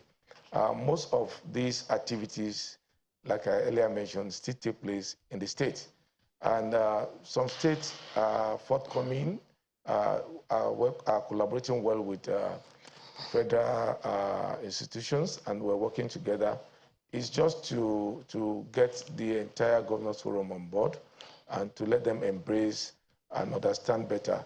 And like in the issue of accounting, if you still go to CBN report or Federal Ministry of Finance, you have to be picking them across the list because agric is not stated clearly from environment. Every produce from the forest is still seen as under the agric. So we're just trying to delete some of those ones and create a different line for environment output, if I can say that for now. So I think we're talking, just that we're not there yet, and we hope that very soon everything will be okay. Okay, Prof, we have to close now, so we just like your parting shot on this. In one sentence, please. It's just to keep encouraging everybody to come on board, and like what you have done this morning is to enlighten the Nigerians better. I keep telling people one of the products that is difficult to sell or to educate people is issue that has to do with environment or forestry in particular, because how many people are really interested? We talked about the urban forestry, so many people building houses and not even knowing the importance of having trees around them. And there's no how you won't be choking, because the only thing that provides the oxygen you breathe is the trees, and take up the carbon dioxide that you exhale. So the more green you have around you, the better the life will be, because it's all about life. Thank you, Professor. Dr. Onoja, one sentence. Okay, so we need to take responsibility individually. Yes, at individuals, to make sure that we have green around us. For instance, during our birthdays and things that commemorate our anniversaries, let's use that as an opportunity to have more greens in our environment. How many Dr. Joseph Onoja, Director, Technical Programs, Nigerian Conservation Foundation, who was in our studio in Lagos, and Professor Adeshola Adekweju, the Director General, Forestry Institute of Nigeria, FRIN, in Ibadan. But he joined us from our studio in Abuja. Thank you very much for coming to enlighten us this morning. Thank you. My pleasure. Sunrise will be right back. Do stay with us. The word max sounds to me like the short form of that word maximum. Whether or not that is, I guess we'll find out in the next conversation with Max, international and industry leader with patented products that focus on the production and support of, what's that? Glutathione. Okay, glutathione. Is that it? I just wanted to be sure that. Okay. Pretty close. We'll talk more about that. Well, that's the voice of Joseph F. Foitiki of Max International LLC. Thanks for joining us this morning. Thank you for having me. And we also have an organizational strategist, Professor Abraham Oshinubi. Thanks for joining us this morning.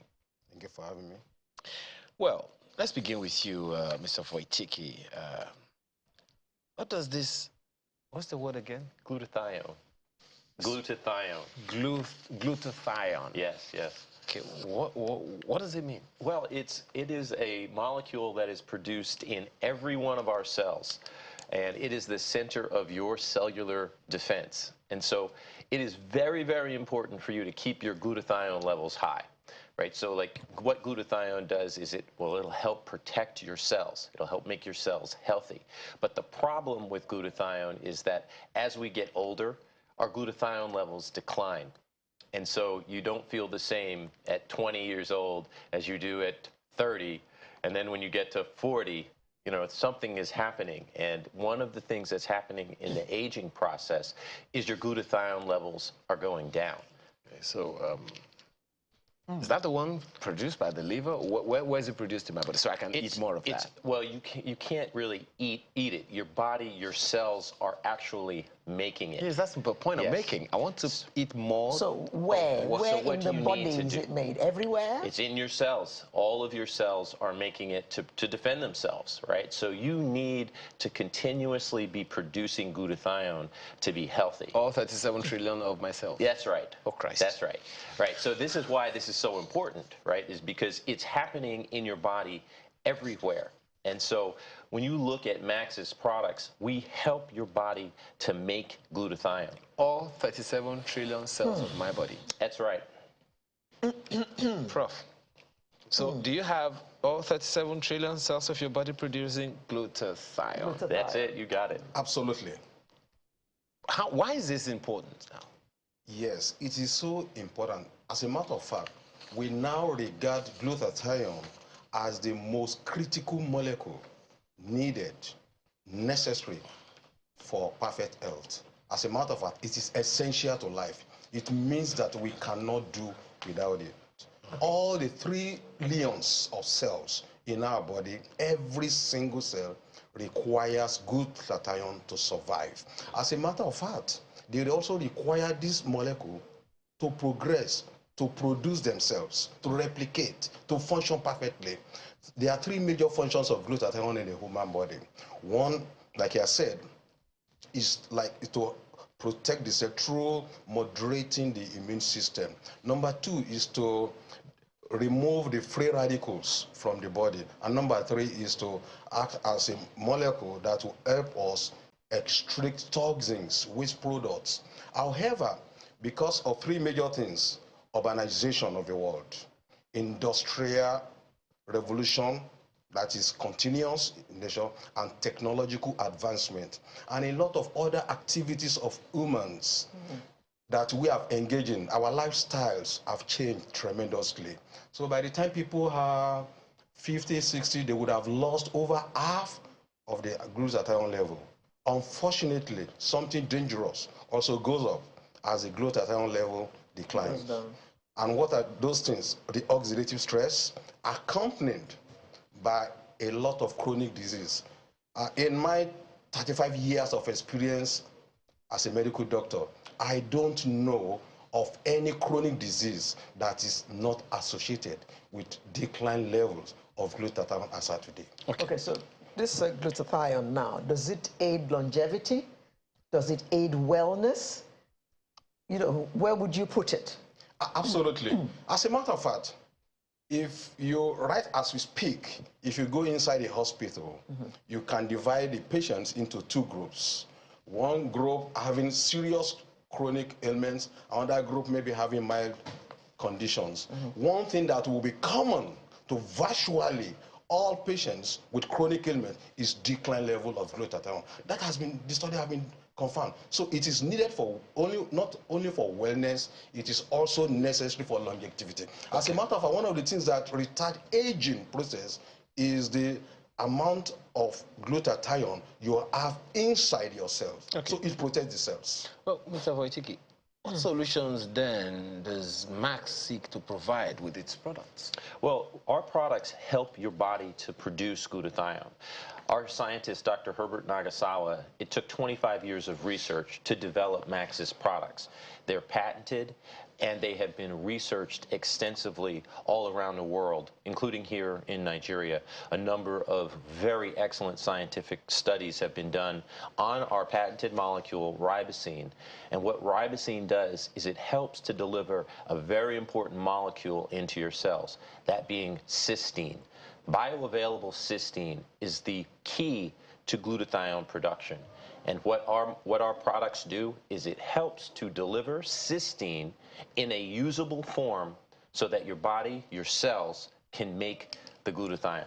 But there are those who will also say, look, since we're talking about what the body produces, it's only natural that the body, gets natural, resources. So I would want to ask you, are the ingredients in your product, are they Are they from natural sources or are they synthetic criminals? 100% natural.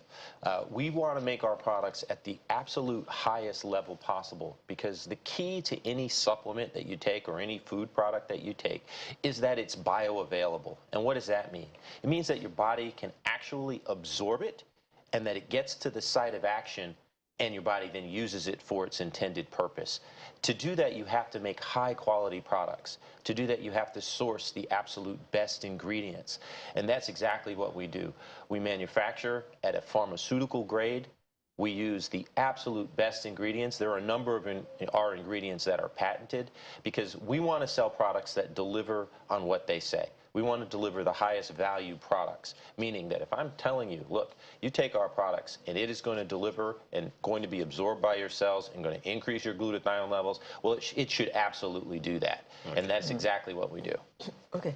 Now Prof, tell us about your flagship, should I say, supplement? Yeah. I think everyone has heard about Cellgevity. Yeah. Did I pronounce it right? Yes, exactly. You are right. It's yes. Cellgevity. Yes. Yes. Tell us about that. Good. You see, as of today, Cellgevity is the most technologically advanced and the most potent intracellular glutathione enhancer in the world as of today. It consists of ribosine that he mentioned. However, we have added 12 other ingredients to act synergistically. What happens is that the basis of this is that what actually is the basis of a lot of diseases known to mankind. Number one is inflammation. Number two is free radical damage. Okay, so all the ingredients, 12 of them, in addition to the ribosine, they are to enhance glutathione production, and they are also to prevent inflammation. For example, we have aloe inside it, we have resveratrol, we have grapeseed extract. All these ingredients have been known on their own to actually prevent free radical damage and prevent development of inflammation, which is actually the basis of a lot of chronic ailment. As we speak today, over 17 million people will die annually from heart disease alone. About 10 million will die of cancer, and about 1.5 million will die of diabetes. About 5 million will die of chronic lung problems and infections. All what we are saying here is that we can actually prevent a lot of these ailments by attempting to raise our glutathione level, and that is what Cellgevity provides. The next second best to Cellgevity is called NAC, is unpatented, and it is 300% downwards. So the most potent intracellular glutathione enhancer in the world today, and this is backed by scientific validation, scientific evidence. And I, together with my team, we have done a lot of work on this.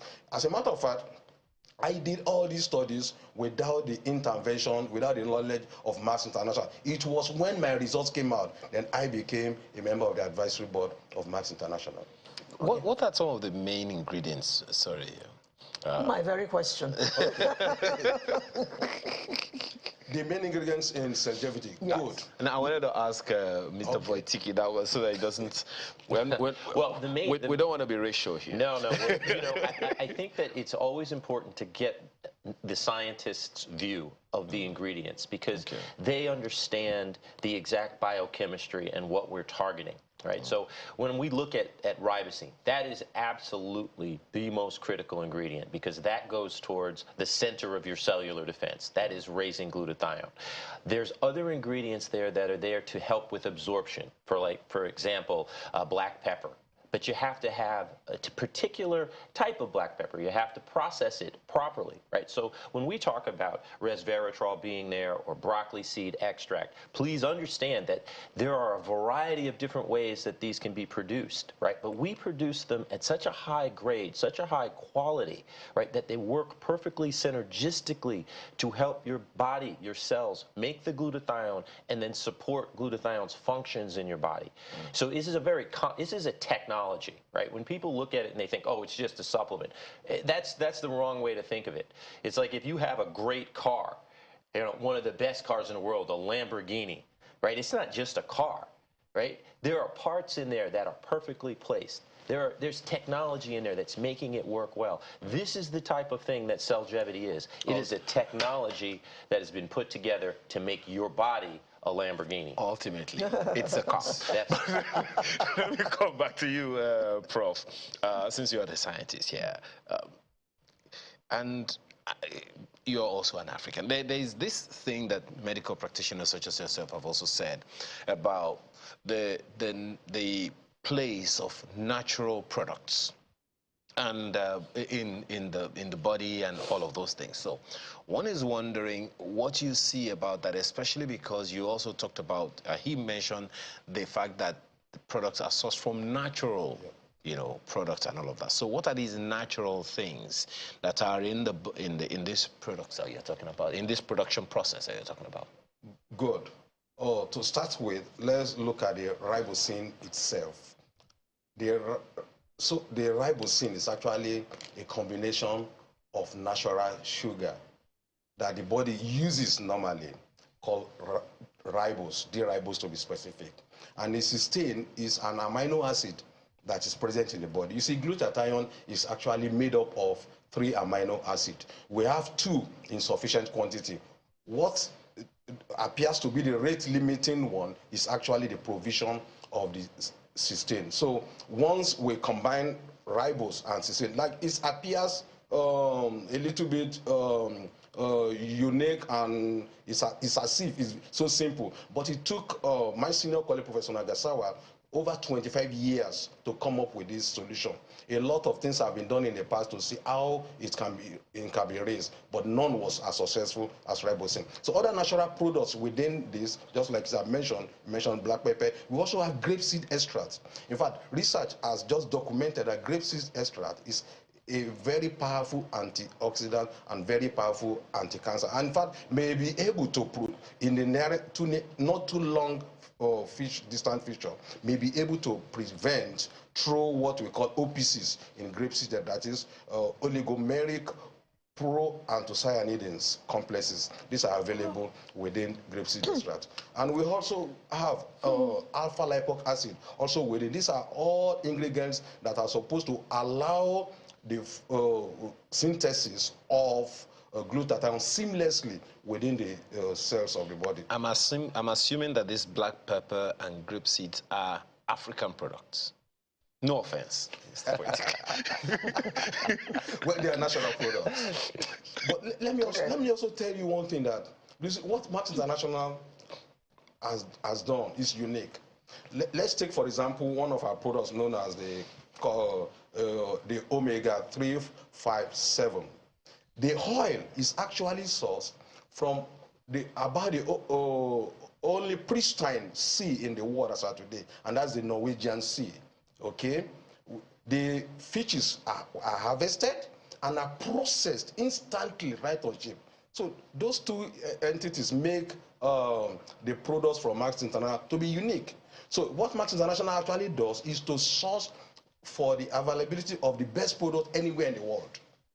But Prof, you are an African, you're a Nigerian, and we believe in natural stuff more than pills and all that. So suppose I just went into the forest and picked me some berries, some grapes, for instance, and just got some black pepper and ate them in their natural form. Would anything untoward happen to me? Good. Unfortunately, we've done a lot of research has been done in this area. You see, glutathione is highly fragile molecule. So taking it orally, even the processing of the plants would have destroyed a lot of the molecules. Through the mouth again, the enzymes in the mouth, the enzyme in the stomach, the enzyme in the intestine, the acid within the stomach would have destroyed a lot of the molecules of glutathione, so that the molecules are not bioavailable in sufficient quantity to meet the demand of the cells. That is the problem we have with glutathione. And secondly, because of this, the bodies of water of the world are grossly polluted. The environment is grossly polluted. The water is polluted. The soils are polluted. So it means that, and of course, we expect that the nutrients within a plant will be a reflection of the environment and the soil. And that's the problem we have with just plotting plants. Natural, yes. in their natural forms. Yes. Okay. And when you think about a comment on cysteine, cysteine is a fragile molecule, right? So getting it through your mouth, through your digestive tract, transported through your bloodstream into your cells, that is a complicated process. And it doesn't survive in its natural form in a sufficient quantity to raise your glutathione levels. So when I talk about our product being a technology, we've combined the D-ribosugar with the cysteine molecule to protect it so that it is transported all the way through that complicated process into your cells so that it is usable. That is an extraordinary technology, and that's why our products are so effective. Okay, now quickly, tell us about your weight management Yes. supplement. Yes. So another huge, very important is weight management. It's a major issue. So we, again, wanted to develop the absolute best weight management product, and we call that Switch. And what we are focused on there is an important molecule, alpha-lipoic acid. Alpha-lipoic acid and ribosine to help your body's metabolism increase. We want to stay away from the fad diets where people stop eating. And when you stop eating and you start taking like shakes and things like that, your body's metabolism naturally slows down. And so then when you stop with a meal replacement, well, now your metabolism is slow. You go back to your normal eating, and often people will now increase in weight after coming off of those. So what we focused on is, can we increase and keep your metabolism high so that your rate of burning fat is at a high rate?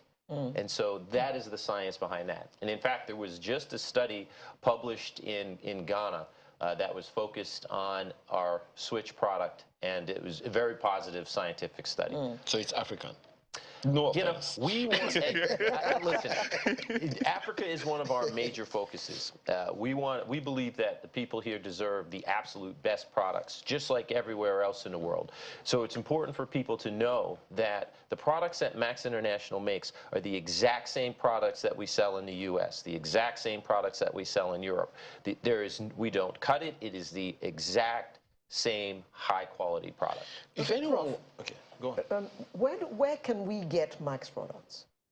Where are they available? Yes, Max products, for now in Nigeria, we have, the Max International has 3 major offices, one in Lagos, one in Port Harcourt, one in Abuja, and it's available in pharmaceutical shops, actually, all over Nigeria, and in over 18 countries of the world. Okay. If one... naturally, this is a conversation starter. Many people will be very curious now that, okay, so I have at least 37 trillion cells or more. There are more. In my body? In fact, as of today, we have over 75 trillions of cells. Okay. And so 250 different types.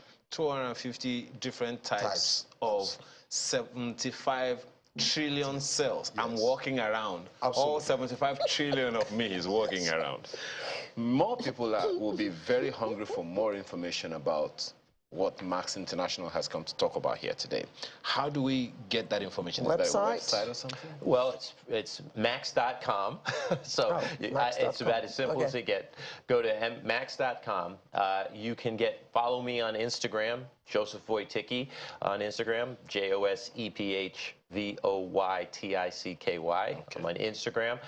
We have a lot of independent associates out in Nigeria, throughout Abuja, Port Harcourt. We have 3 offices. So all you have to do is look up Max and Max International, and we have tons of information. We have 45 peer-reviewed published studies. We're here to service Nigeria and looking forward to a long partnership. Well, we have to thank you very much for being here. Joseph Wojtycki of Max International LLC. Thank you so much for your time. Thank you so much. Pleasure. As well as Professor Abraham Oshinubi, who is an organizational strategist. Thank you so much. I can't shake you. Thank you so much for your time this morning. Thank you for having us. So we are back right after now for another conversation. Please stay with us.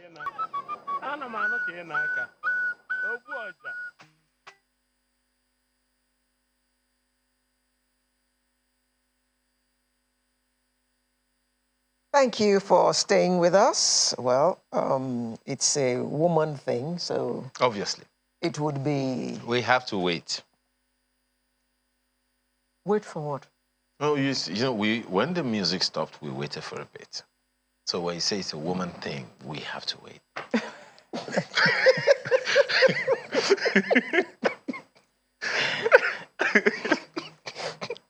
We just have to wait. Women is what I mean. Oh, okay, sorry. By a woman thing. Okay. Earth women. Okay, just... And aptly, the woman is taking this topic. Obviously. So. Earth Women is a poignant documentary that explores the plight of women living in communities impacted by extractive activities, including oil and gas exploration and mining. It's an initiative of CSR in Action Advocacy, the development-focused arm of CSR in Action Group, and funded by Ford Foundation, an international organization committed to supporting social justice. It's my pleasure to welcome Bekeme Masade Oluwola. Good morning, and she's the Chief Executive of CSR in Action. Thank you for joining us this morning. Thank you very much for having me. Well, at the beginning of the program, we were wondering what Earth Women was all about. So it's nice to see. Okay, it's a documentary. It is a documentary. Yes, okay. What is the central theme of this documentary? Okay, so the central theme of Earth Women, the documentary, is really the challenges that women face in extractive communities, that is oil and gas and mining communities. So the discrimination... Pretty much all over Nigeria.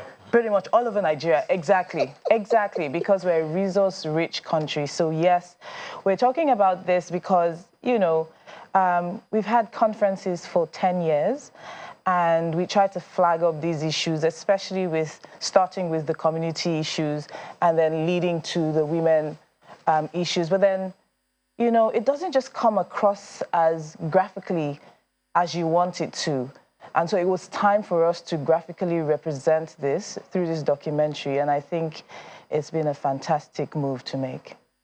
What led you to this documentary? So we've had a sustainability in the extractive industries initiative for 10 years, since 2012 when we started it with the Deputy High Commission of Canada. It's called CITE for short. And what we do is we bring together leaders in business, in government, from host communities, and CSOs as well, to have discussions around inclusiveness in that space, you know, because all of this has led to conflict over the years, and when there's conflict in these regions with resources, it affects the entire country. So we've had these conversations because we wanted each party to have some sense of equity. And then when in 2018, we got funding from the Foster 2 initiative of DFID to create a standard for CSR and community engagement within that space, we realized that we couldn't actually get women to participate in the discussions. Yes, so we would sit down there, and before we arrived for the meetings in the communities, we would say we want 30% of women represented. After all, we're having discussions that would affect the entire community. And as we all know, women are nurturers, women look after the family, after the children, and all of that. So we wait. So we wait. We have to wait for them. But we didn't even have to wait. So if we had waited, we would wait forever. Because they didn't exist. So it was just a few women. That's the thing. We had to wait until we got them. Anyway, that's what I'm saying. I'm just trying to... okay. Permit me to ask you this. There's something you knew before the documentary was shot. Yes. What were the other discoveries? Because I suspect you may have made some other discoveries that you will wonder, we didn't even know this existed. in the process of shooting the documentary? Did you have that experience? Not really. Okay. Because we've been working in this space for 10 years. So we just wanted people to see what we'd been seeing all of these years, you know. So I was saying, you want women in the room, and they don't feel like they should be having that conversation because society has told them it's not for you. And, you know, every time that, you know, there's a new license and a new company or the government wants to engage with leaders, it's the men in the communities. And so they didn't feel like they needed to be there. We even had an incident where one of the CSO leaders that we brought had to kneel down to beg one of the chiefs because he was offended because she had a different opinion from him. The meeting would not have continued had she not done that. And she's a leader locally and globally, and she had to kneel down to beg. And so we thought that it was time for us to tell these stories. And you see, with that space, there's also inequity in terms of resource distribution in general. So you have a lot of men who are unhappy because you have, you can see wealth, but you don't actually have access to the wealth. And, you know, when they're frustrated, they take it out on the women. And then the pollution that comes with, you know, extraction is actually causing a lot of other things, health issues, infertility, all of these things, and the women bear the brunt. You know how we are in our society. She doesn't give birth, she's a snake. Yeah. Nobody's looking to the man to see why, you know, that hasn't I wonder happened. why that is anyway. I don't know why. I don't know. I don't know. But, you know, one of the And many times these days, it is the man's fault. Absolutely, as we saw in the documentary. So you would, if you would watch it, it's actually been screened by the Cocoa Film Festival today at Silverbird Galleria. You would find that in the particular case, one of the victims that we interviewed, who didn't actually want her face shown, by the way, because she was afraid of the repercussions, you find that she was beating, there was a time she was beating from 5 a.m. in the morning till 4 p.m. the next day, that evening, beg your pardon, because the man was just unhappy. And he took it out on her, and everybody said it was her fault, that they couldn't have kids. But then she left him. She got to be with somebody else. And immediately got pregnant. She got pregnant. Okay, we're talking about the documentary, okay? So let's have a snippet. Let's take a quick look at what the trailer of The Earth Women is.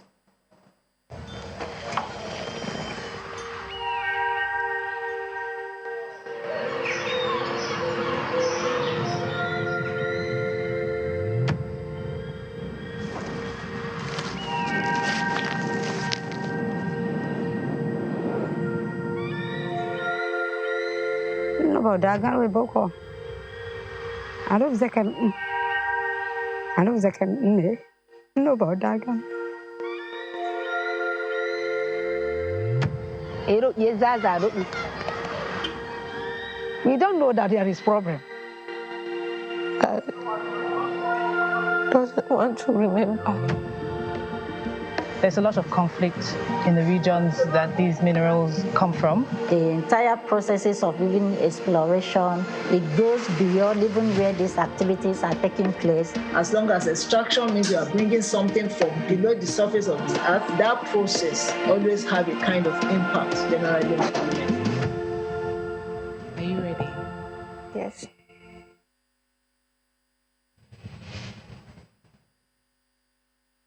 So that's just a snippet. Are you ready? For? Well, that was the last question that was asked on that. To be positively traumatized. What? To be positively traumatized. That's what we wanted to do. When you think about trauma, it's negative, right? But we want you to watch this, be traumatized, and take action. Okay. And other than that, what other expectations do you have? What are the action points or outcomes you expect? Okay, so specifically, we've said businesses who work in this space, institutions who work in oil and gas and mining must have gender policies. They must have bespoke gender policies that take care of the needs of women, you know, to ensure that there's a mainstreaming in the conversation around women. And this should also be a part of the conversations that they have with the communities that they have to work with, every time that I come into your community, I want to ensure that I will meet with women, a good representation of women. We also have said that these businesses should carry out gender impact assessments prior to project commencement. Now, all of these things are contained in that community engagement standards that I talked about. It's a tool with 44 indicators, properly researched, that takes an organization from the very first time that they enter into a community through when they have to leave, when there's a handover or decommissioning of the project. So it tells you exactly what you should do without being prescriptive. I mean, you can own it, but it basically says you must engage in such and such a manner. You must be inclusive. It must be iterative. So we've said that. And then what we're trying to do as well is we're raising funding to create a technological platform that would create access to markets for these women. Because as you would find in the documentary as well, many of them have to mine under very crude, unsafe conditions, leaving their babies on the roadside in the hot sun, and then they get a pittance for all of this work. And so we are trying to create access to markets for them so they get the complete value for what they work for. Well, speaking to that very quickly, Nate says women make up just about 18% of the workforce in Nigeria's oil and gas industry. So on the one hand, the numbers are few. On the other hand, the numbers don't get value for money. Yes. That's what you're saying. That's what I'm saying. Okay. That's what I'm saying, because in general, women don't even know how to, you're not brought up to negotiate for those kinds of things. And even with that representation, the 18%, which is quite small, you also find that the positions are not as senior as you would like, and so they can't actually influence decision making. Okay. So what are the aspirations? So on the one hand, we want them upskilled. Now we have a situation where they're not even enough. Do you think if we had more women in the space, they would be able to sympathize with the challenges of women in the space? I actually believe so. I believe so. I think that the problem that we have is cultural. And so oftentimes women don't even realize that we've had this ingrained in us from childbirth. So there's that one to deal with, the fact that, when you get into the room, you have to create space for other women. But if I were to look at myself, many of my bigger opportunities have been through women. So I do believe that because we face those challenges, when we get into the room, we're able to create the opportunities for other women. Now, in getting this production together, what kinds of challenges did you face, seeing as it was the women you wanted and they were not really accepted when negotiations were taking place and all that? So the challenges are generally the challenges that you face when you want to go into a conflict-ridden host community, right? Because they're unhappy. They've had many years of being treated like second-class citizens in their own communities. So generally, they're not, they're a bit hostile to any new persons. But the thing is, we worked with experts in those communities. We worked with CSOs that have been working with them for years, because at CSR in Action, we address systems more. We address decision makers, but we work with community experts. And so they had created access for us. However, security was a big situation, of course, and we had to be very careful. The other thing I would say was access, even though I said they created access, but opportunity for the people to be open and to be vulnerable. I think that I know that there's been a lot of exploitation of these people, not just exploitation of their resources, but of, them in general. So you have a lot of people coming to the communities asking questions and nothing, being done, nothing, you're not getting anything out of it. And so I feel like I have this huge responsibility to make sure that their voices are heard. So we've produced this documentary, and the onus is on us and partners like yourselves to help us spread the word, because the more people hear it, the more they want to do something about it. I had a conversation afterwards after the premiere, because we brought in some of the, shall I call them stars in the documentary from the communities, and they were very excited. And, you know, they said to me, I really look forward to something changing. And every time I think about that, I'm thinking, okay, you've got to do more. You've got to do more. And I do think that it has started with these conversations that we're having. The feedback has been better than 10 years put together of arranging these talk fests. And I do want to see it, you know, transcend even into more actionable points, like things that we can actually see. And we'll definitely keep on reporting on this. We have our website, www.citei.org, SITEI, which is the acronym for the conference we've had for years. So sitei.org/Earthwomen. And it has all this information about how you can support and spread the word so that we can actually create some change for let me people. ask you about that, because we actually began the program by asking the question, how do you pronounce this word? Citei. Okay, so Earthwomen is obviously, for what you've said, part of this bigger initiative called Citei. So what is it all about? What is Citei all about? So sustainability in the extractive industries is as its name is. And so when you think sustainability is really, in simple terms, managing resources in a way that you do not deny future generations access to these resources. And as we all know, over 70% of our government revenue comes from oil and gas and mining, right? So we think that embedding the concept, the notion of sustainability within the industries is tantamount to embedding it in the nation, right? So we keep on having these conversations around managing the environment, you know, governance, and, you know, other social issues like human rights, women's rights, youth participation. And this initiative, you know, has the conference, we train, you know, different institutions. We have different engagement fora via which we try to facilitate long-term thinking. Okay. By the way, what was the setting for the documentary? Or what is the setting? The setting for the documentary is a Kedera community in the Gokana local government area of River State. Gokana. Okay. In River State, and then Badagry as well. Okay. Why those choices? We were actually going to go to 3 states in Nigeria. We wanted to cover the southwest, south-south, and the north, but again, security issues. By the time we were recording the documentary, we were filming the documentary,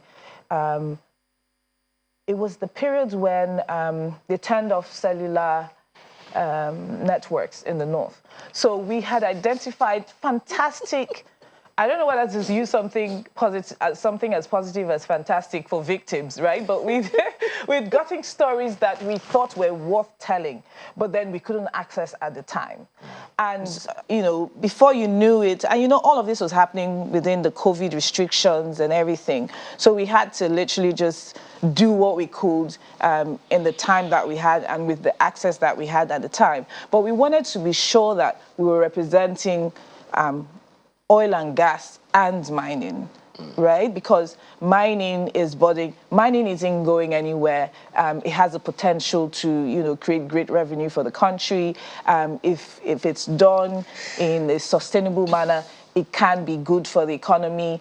We need it for different things, you know, plastics, cosmetics, and all of that. So if we're having this conversation now, then we're going to help forestall so many of the things that happened with the oil and gas. The things that we didn't manage well in oil and gas, we can actually manage better before mining kicks off proper. This Citei speaks to sustainability. You know? So there are questions around how sustainability benefits organizations in Nigeria today. You know, every time I have that conversation, I say, if businesses had been more responsible early on, then you would not have a lot of companies selling off assets and fleeing conflict reading communities. And that's what sustainability is about. It's really about responsible behavior. It's not giving back, right? It's entering a place and making sure that your corporate strategy is mindful of your key stakeholders. If you haven't done that, then you're not ready to be in business for the long term. And you will not be welcome. You will not be welcome. License to operate, very important. It sounds like sustainability has a bigger, no, sustainability and responsibility, two words. They have bigger understandings or meanings than the dictionary. So you see, sustainability is all-encompassing. To me, it's life. It's life in general. It's the same way I manage my resources and my networks so that they work well for me. That's how it is for institutions, really. It's managing those relationships. So 10 years ago, I met with Sir Mahmoud Stewart, who was the first chairperson and managing director of one of the big oil companies in Nigeria. At the time, he was then the chairman for the UNGC Foundation. And he agreed, he admitted to me that the challenge that they had was the superficial mode of engagement. So oil and gas companies would come into a community and they would have a discussion with the king, the chief. And they didn't take time out to talk to the other critical members of the community. Mm-hmm. And you know what? That sharp guy thing doesn't work. It doesn't work. Like, you can't just have that conversation and you go. And then it's happened the first time that the next time you came back in, the communities weren't happy, and you didn't actually learn from that to then delve deeper and to come back. So for instance, the law says that when you carry out an environmental impact assessment, you should actually show it to the communities. For 21 days, it should be on display. Many companies don't do that. Many say they now do it, but guess what? They don't even let the people know that it's there. And then it's reported in such a manner that, you know, the average person can't actually access the information. So you see, these are the things. It's intentionality, it's sincerity of purpose. Sounds like the conversation hasn't started. Uh-huh. Well, is this documentary going to be on Netflix? We're working on that. Okay. Yes, please. All right, then. So, Bekeme, thank you very much for coming. Bekeme Masade Olowola, Chief Executive of CSR in Action. Thank you so much for having for me. coming to talk to us about this initiative. We wish, well, your premiere is today, you say? Yes, at 4 p.m., Silverbird Galleria. Good luck. Thank you. Wish you all the best. Thank you for staying with us. We'll be right back with the home stretch in just a moment. Having stayed this long, you better stay on for the home stretch. Okay, Netflix. What did she say she was, please? I thought my ear was... Pizzatarian. Pizzatarian? No. She said pizzatarian. You may not understand that also. I rest my case. I tell you, I give up. I mean... Well, Toye Ebra was never okay, really. It's just... she was never okay. Even your guest is not okay. We have a gentleman sitting right next to me. He will sing Fela's song for you now. You ask which one? Gentleman. He will sing it to you.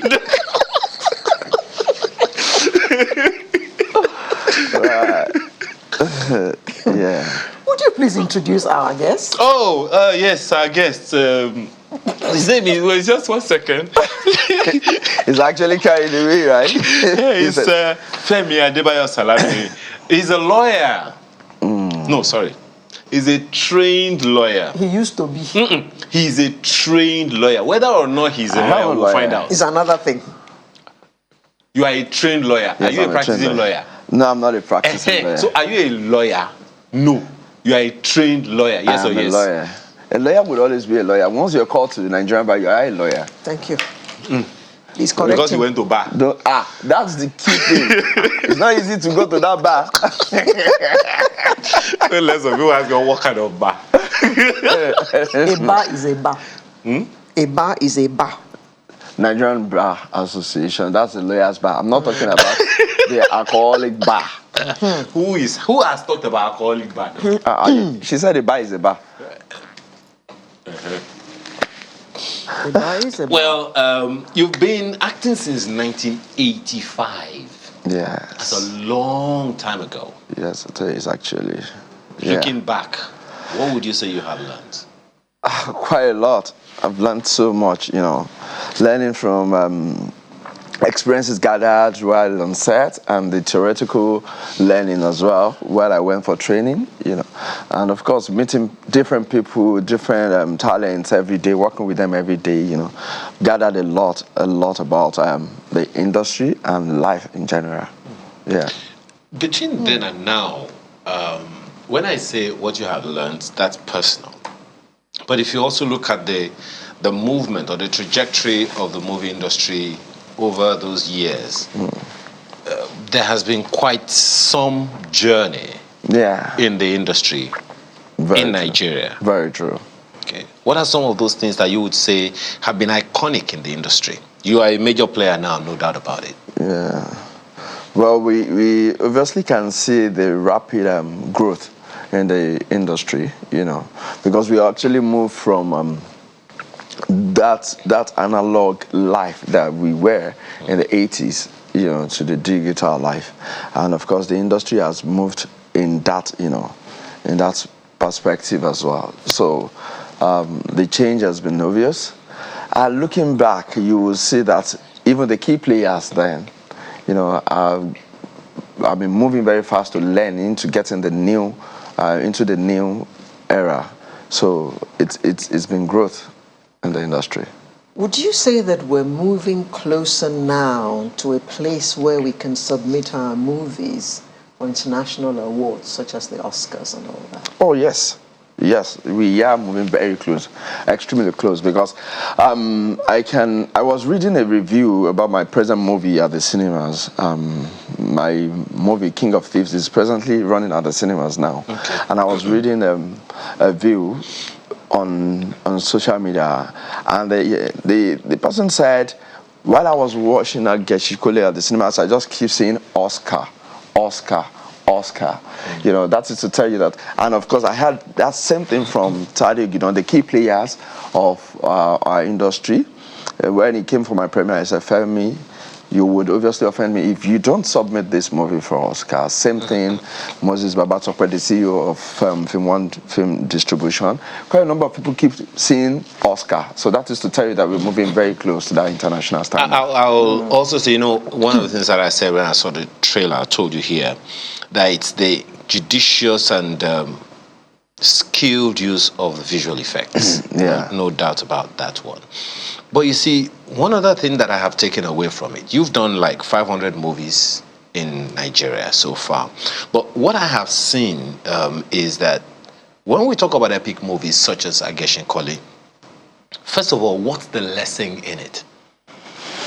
Well, I think that would take me to the intention I had when I conceived the idea of producing Ageshikole, the King of Thieves.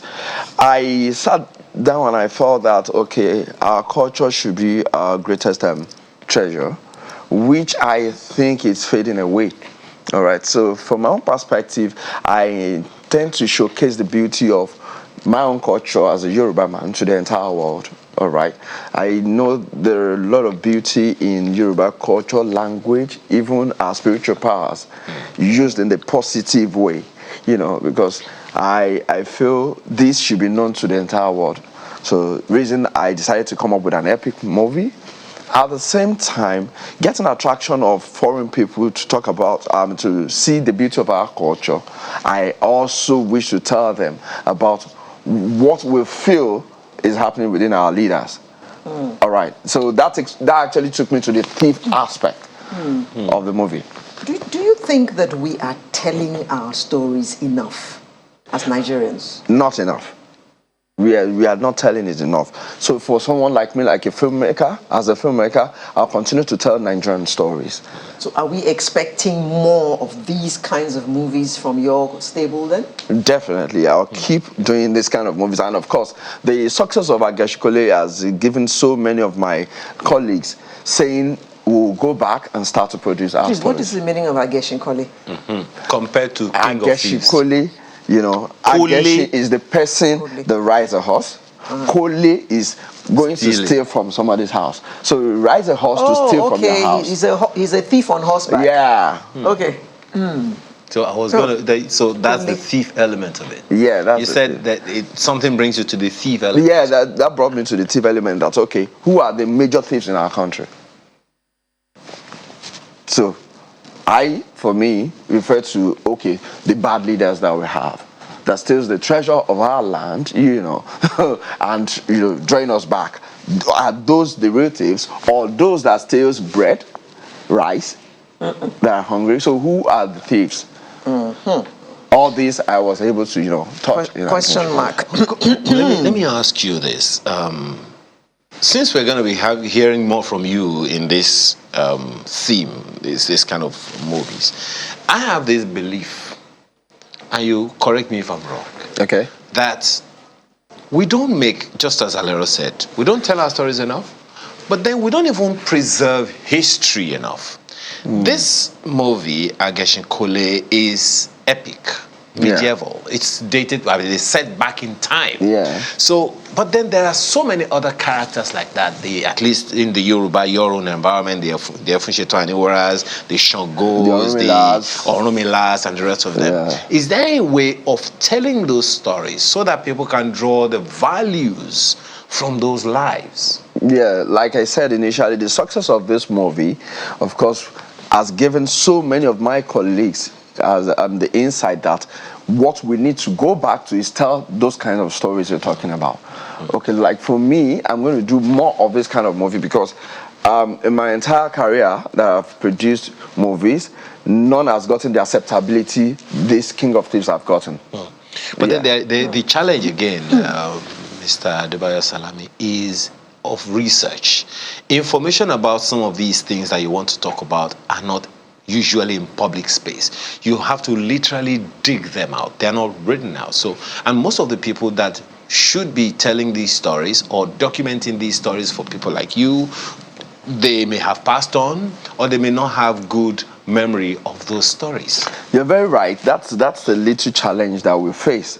Okay, I remember that initially when I was trying to talk about King of Thieves and my research, I realized that, okay, what they call the Oduifa of thieves, I went and searched for it, and I was misled by Google, Yeah, I was misled by Google. So later, the custodians of the tradition called me and made me understand that, okay, this is the right one. Okay, it is not, Ogundabede is not the King of Thieves. All right, I said, okay. An average knowledge seeker in this era will go to Google. Yeah. Yeah, okay. So it took me a journey to go see the old men that are the custodians of this. And it's so beautiful to talk to them, tell us stories. While I was talking to the man, I was able to have more, inspirations of producing more movies like this. And I'm sure you got more information that you actually went there to get. Yes, exactly. So now that this is where we find ourselves, what are you've told us things that people should expect from you, Femi Adebayo Salami. But what are we to expect from the industry? You know that technology is playing a major role now. Speak to the industry, a major player, and please don't just speak to your sector or to your region. Speak to the movie industry in Nigeria. Okay. It's 36 states with the FCT. Right. 1 minute. Okay. Well, I want to use this opportunity to actually tell my colleagues, the filmmakers, to let us, project our culture, the beauty of our culture, to the entire world in such a way that it is going to be highly appreciated and also bring traffic to our country. When we have traffic in our country, it obviously will increase the economy in a positive way. So a movie like King of Thieves that is showing at the cinemas presently has told such a story, and it shows success. So we should keep doing such movies. We shouldn't relent. Is there a time when it airs? Yes, it's all over cinemas across Nigeria. It started yesterday, and yesterday was a wow. It was a wow. Somebody sitting next to me is still talking about survival of Jalili. Please don't even go there. We have to thank you very much for being a part of our conversation. Thank you so much for having me. Femi Adebayo Salami is a trained lawyer and award-winning actor and filmmaker. He is special advisor to the governor of Kwara State on arts and culture and tourism. And his stardom, or rather, should I say superstardom, came up with his character as Jalili. Thank you so much for being here. Thank you so much for having me. And Femi Adebayo Salami brings a close to sunrise this morning. Thank you for having stayed with us. I'm Alero Edu, wishing you a very happy weekend and see you on Easter weekend. Don't forget that the rains have started, so take all the precautions necessary. I'm Ayo Makide. Bye for now.